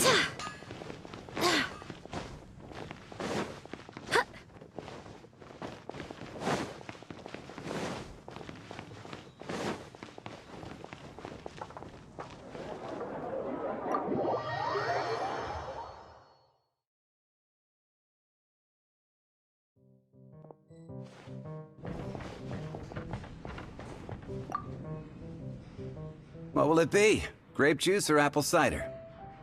Hey, Charles! Have you seen a blonde stranger who wears an eye patch around here by any chance? That I have. He comes here every night. Just to drink, though. Doesn't order anything else. He even sometimes mixes his own drinks after he orders them. I don't know anything else about him, but from his selections and mixes, I'd say that he's quite the connoisseur. And what's Master D-Luke's opinion? Why, I just gave it to you.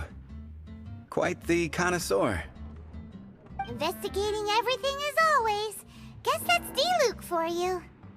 If you're looking for that gentleman, he ordered some new bottle of wine in advance yesterday. So he should be here today, too. There's too many raucous patrons on the first floor, so if you want to wait, best to go to the second.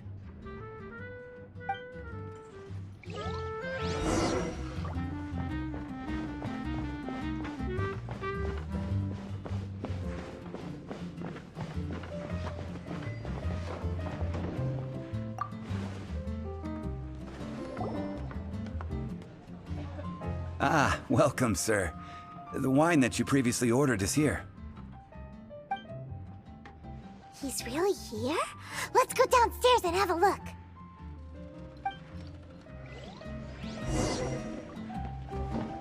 I can't give up. I need to learn to handle my brother. Even if you are a close friend. Tagline.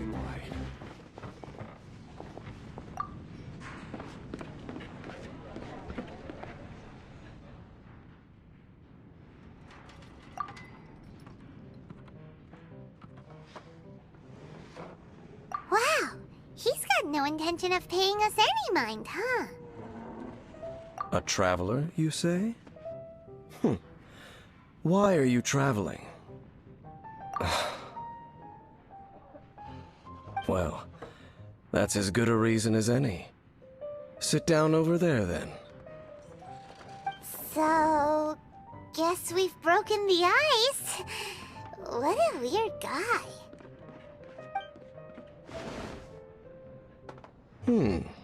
That little one beside you. That's not true, and you know it. It's indeed a good thing to have someone accompany you on your travels. My name's Dainsleif. I suppose you have some business with me? Sure. And he was so cold just a moment before. Paimon's got a bad feeling about this. But I will require advance payment. 500 mora, and 3 answered questions. The 500 is a one-time fee, and we'll settle the questions in a moment. That's it. Well, now Paimon's got a really bad feeling. That kind of compensation can't be right. Ah, thank you. Now as for my questions, I'd like you to answer them here and now. The answer to a question says nothing about right and wrong, only about differences in attitude. I only wish to know what your choices are. You need only answer. Question 1. The crisis Mondstadt faced was resolved by an alliance between yourself and that Animo Archon who calls himself Venti. Who, in your view, was the key to ending that crisis? I know everything that I should. Well, answer the question. Is that your answer? I see. Question number 2. Rex Lapis, who has defended Liyue Harbor for millennia on end, used his gnosis to lay down a contract to end all contracts, of which the stipulations are still unknown. Who do you think will defend Liyue Harbor in the future, now that they've lost their deity. So that's your answer? I see. Now for my final question. This world has people who gained visions, and those who did not. Which of the two do you think hold more importance in the eyes of the gods? So, this is your answer then? I understand. It seems that you're different from her. I'll take that 500 mora. And now I also understand your views on this world. As we agreed, you may now commission me. That said, I only take commissions related to the Abyss Order. Like you, I am currently on a journey. You intend to find your sibling, while I wish to oppose the Abyss. Ugh. Those creatures that serve the Abyss are the fangs and claws by which the Order spreads chaos in this world. I have come to Mondstadt this time while on the trail of an Abyss Herald. An Abyss Herald? An even more twisted abyssal being, one that commands the Abyss Mages. Oh, that's right! We've just been fighting against the Fatui and Liyue, who are human too! We haven't encountered the non-human Abyss Order at all! There's some reason behind that, I'm afraid. It's possible that they may have been under orders to avoid your path. Oh, that does sound pretty dangerous. Maybe they're looking for a better time to ambush us or something. Uh-huh! We're super-duper strong! That manner, it's just like hers. Well then, let's go see for ourselves, shall we? According to the leads I have on hand, the Abyss Order has re-infiltrated the Temple of the Falcon. Let's meet up at the temple. Perhaps your questions about the Abyss will be answered there.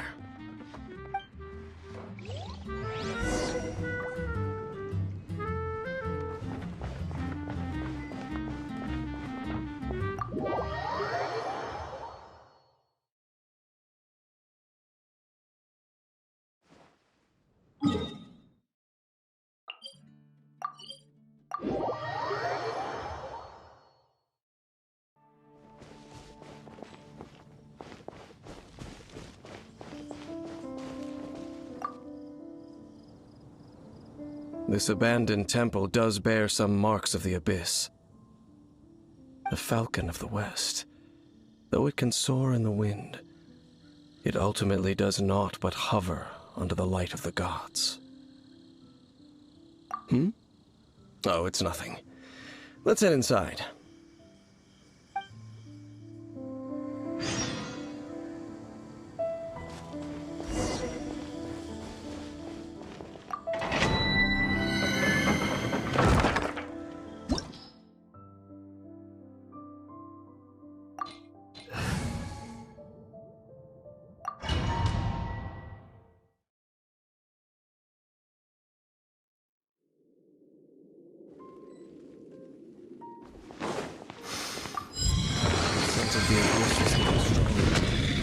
It's not far now. Paimon wonders what the Abyss Heralds look like. Do they look something like the Abyss Mages? Let's head further in first. If we do see that creature, that'll spare me the explanation either way.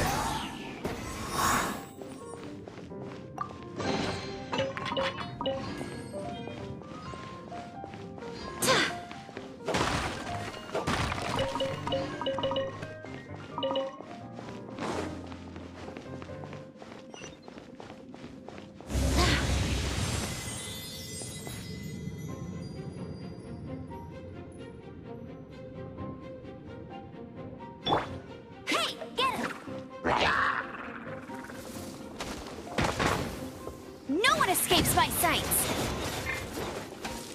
Go as one!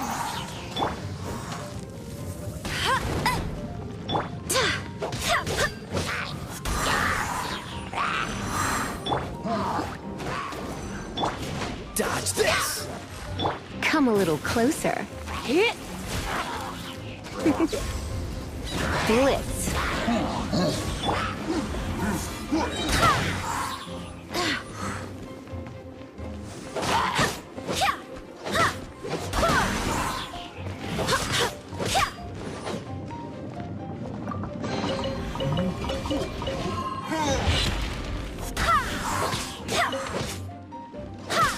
Freeze! Come a little closer. Go as one!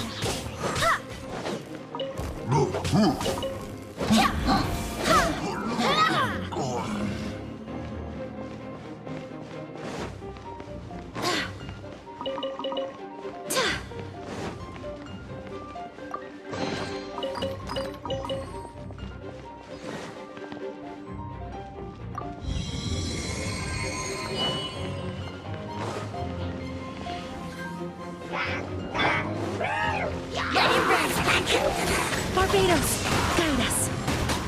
Let's spark things up. This moment will be frozen in time.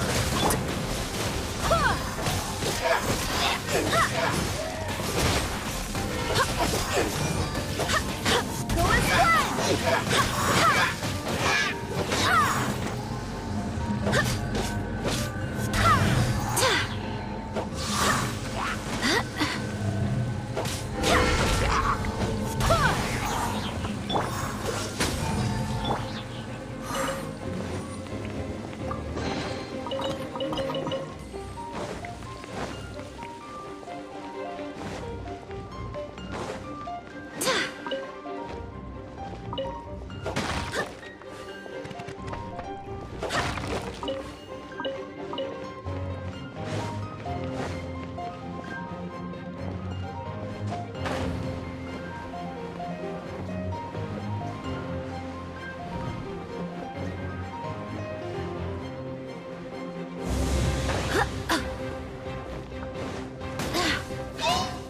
What's the hurry? No one escapes my sight!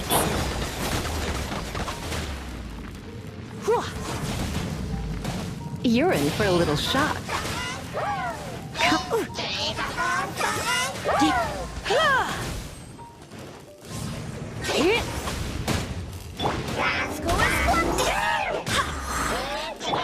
Cool it!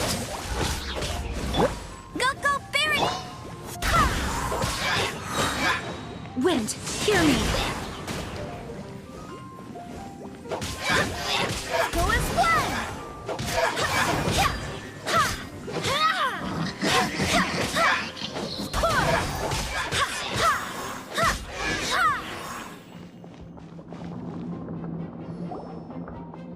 Just a few Abyss mages? Seems like that herald might have already left. The Abyss. It is chaos, and it is also destruction. It is a morass of inconceivable madness that encroaches upon this world's very foundations. That is why even the Dragon of the East, a servant of a deity, was unable to resist its corrosive powers. And the creatures of the Abyss desire nothing less than the overthrow of a world ruled by the Archons. You seem to know a lot about the Abyss, Dame. Well, we do have some history. I suppose that's as far as chit-chat goes. We should head to Wolvendom. Judging by the traces I'm following, their next appearance may be within the territory of that old wolf. Perhaps we may find our Abyss Herald there.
Oh, how exciting!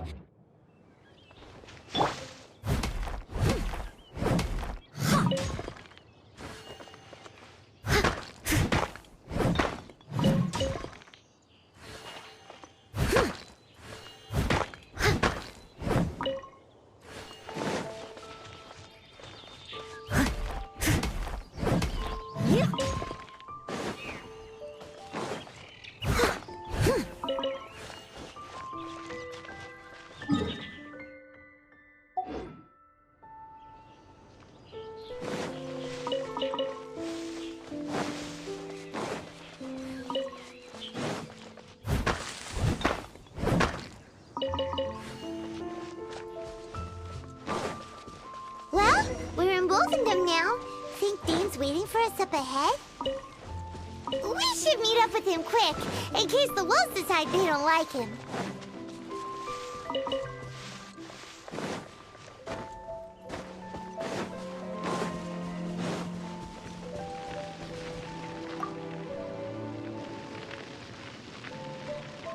Lord of Wolfendom, great Wolf King of the North. Sharp of fang and keen of claw, and yet dwelling here only. No, nor does it know me. I only know these things because a previous traveling companion of mine once wanted to hear its story. All right, let's go see if that Abyss Herald has stopped by here. Well, where do we begin? Are you standing here because of these strange bonfires, Dane? Indeed. See that? Floating above the flames? It's an abyssal spell. Knowing what I do of the Order's habits, they've probably left similar marks behind elsewhere. Let's have a look nearby.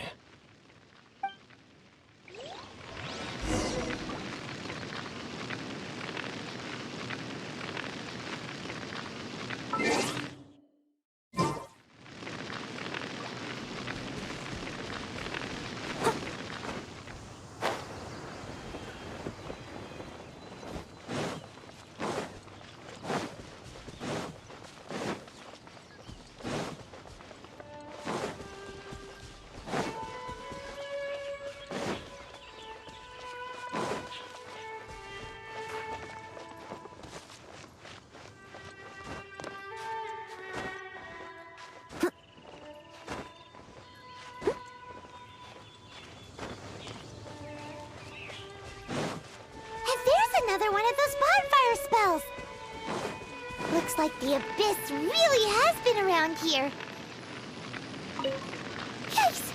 Where did these monsters pop out from? Let's clear them out, and quick! As a good night should.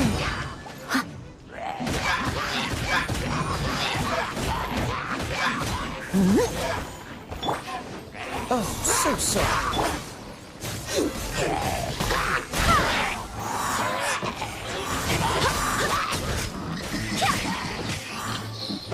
Freeze!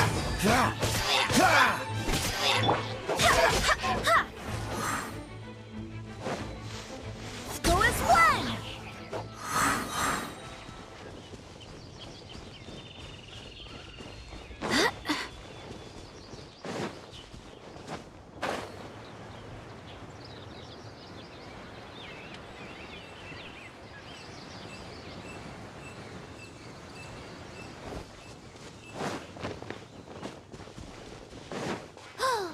Do you think that those monsters by the bonfire are under the Abyss Order's control? Looks kinda scary. Let's beat them up first. It's time to move on. We shouldn't stay here.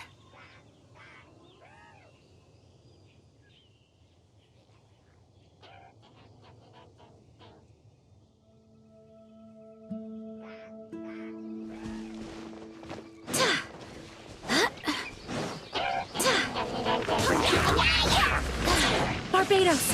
Got this!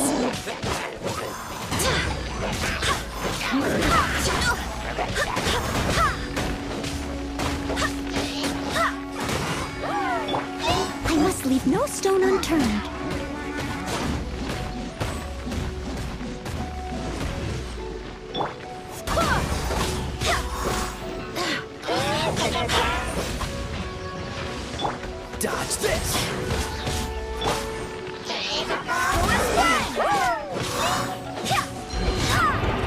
will be frozen in time. Freeze!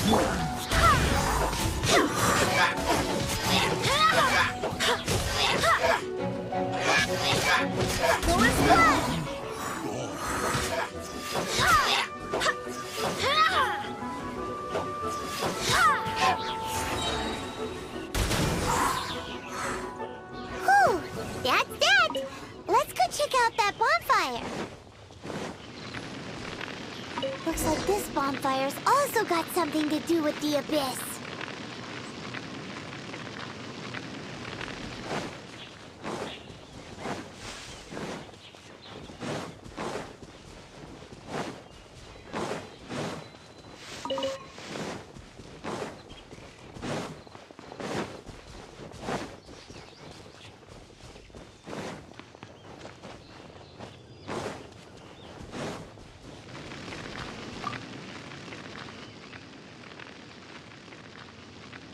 Have you finished searching? I searched around these parts and found some signs myself. But they were left behind by abyss mages, and there was no deeper abyssal power to them. It seems that even an abyss herald would not wish to make trouble with the Wolf King of the North. We should leave as well. If there's anything praiseworthy about that old wolf, it's his territorial nature. But now we're out of leads. Are we going to have to give up? No. There is one more place we can go. Let's get a move on then. I'll wait for you at Storm Terror's lair.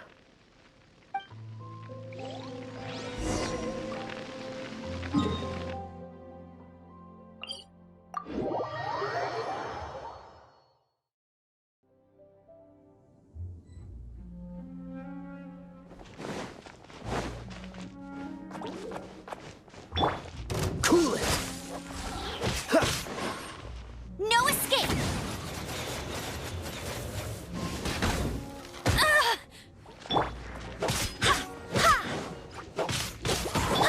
Steady as stone.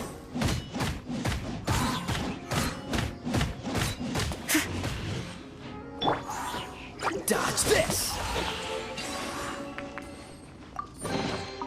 How fortunate.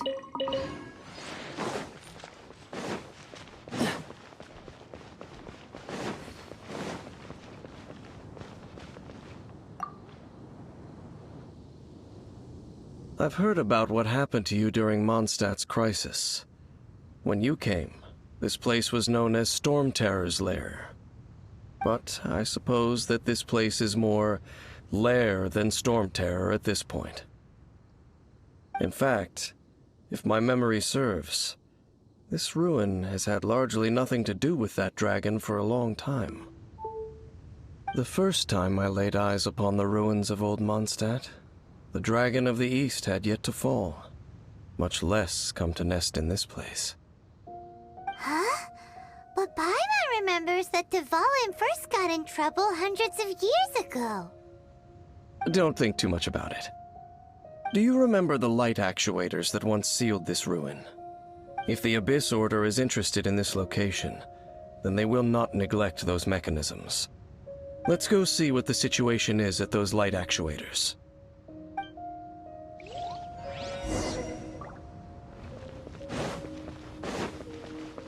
What's the hurry?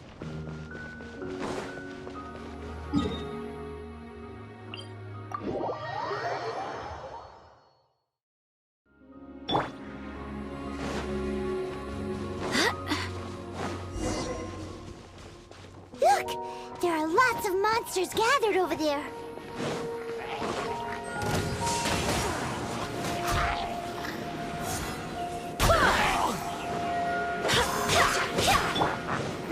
Cool it! Leave it all to me, as a dutiful maid would.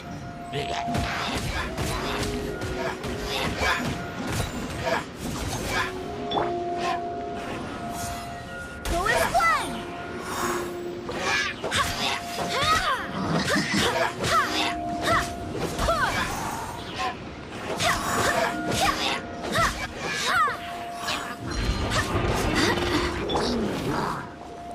Get him!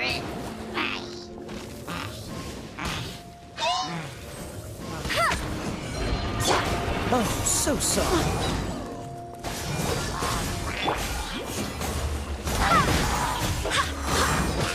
No one escapes my sight!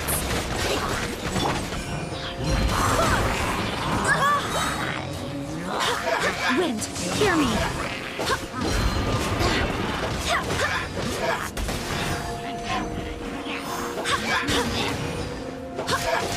Freeze!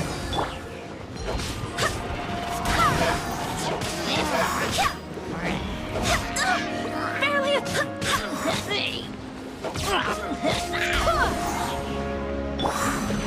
Cool it!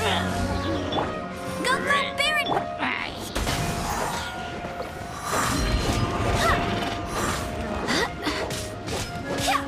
Go as one!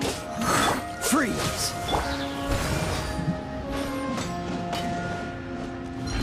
No escape!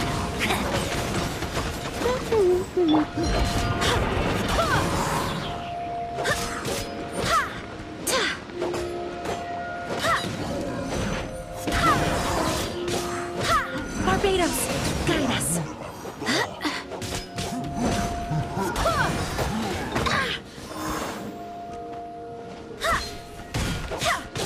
Cool it!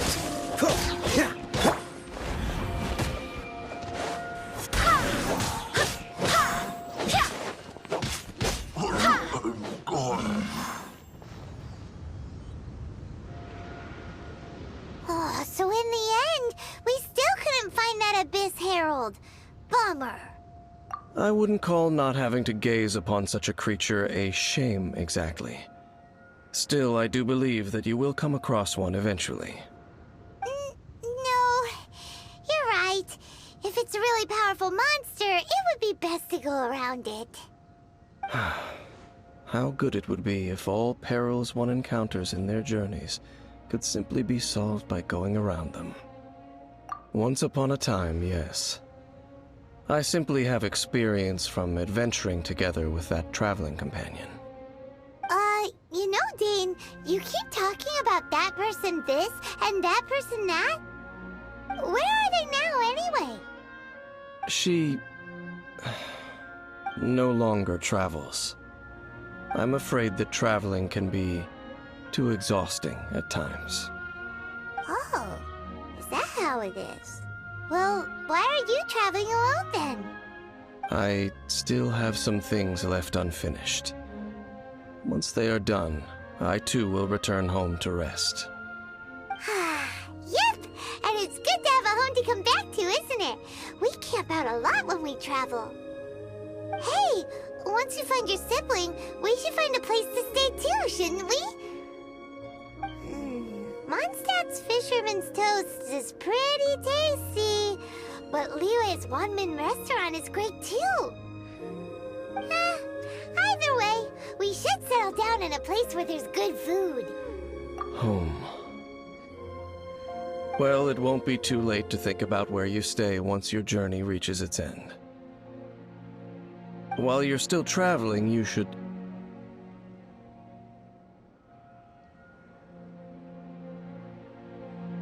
Huh? What's familiar? A familiar feeling, you say? It could be someone you know well, or perhaps a monster. Whichever it is, we should see it for ourselves, and thus see clearly. We can reach the top of that cliff from over there. Let's go. Whoa, Dane moves really fast, doesn't he? Let's use that wind current nearby to catch up.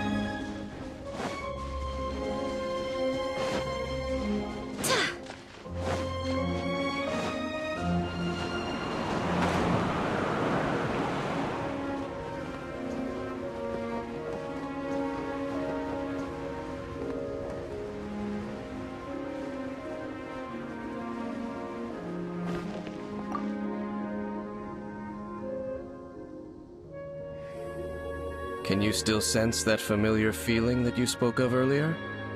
But it doesn't feel like there's anything around here. No monsters, no people, nothing. Indeed. There doesn't seem to be anything strange about this place. It doesn't look any different from the last time I was here. My traveling companion brought me here on our previous journey. So, Dane, what about you? What's your favorite place? Me? I no longer remember. I merely followed my traveling companion around on that journey. That's all there was to it. Huh? A ruin guard's footprint. A ruin guard was wandering around here? No peace to be found, even for a single dandelion.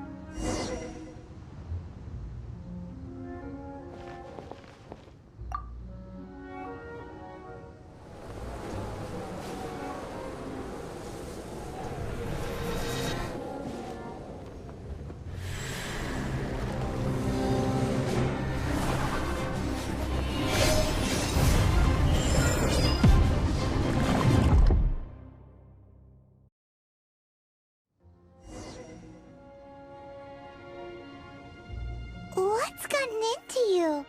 You were just spacing out. Huh? You mean your sister? But how could that be? You only touched that dandelion for a second. Perhaps that dandelion bears some sort of scent that only you recognize. As for why, has it perhaps experienced something related to you? You're saying some real confusing stuff. Paimon doesn't get it at all. Do not rush. Vexation and anxiety are the enemy of rational thought. Your journey has only just begun, has it not? At least you now know that she is still on this world. At this time, the most important thing is the journey to find her itself. Yes, and this is something you must keep in mind as the meaning behind your journey. May you find your kin at the end of that journey. Well then, let us part ways here for now. Huh? You're leaving? Already? Only for now. Don't worry, we will meet again. After all, I did take 500 mora and those 3 answers you gave.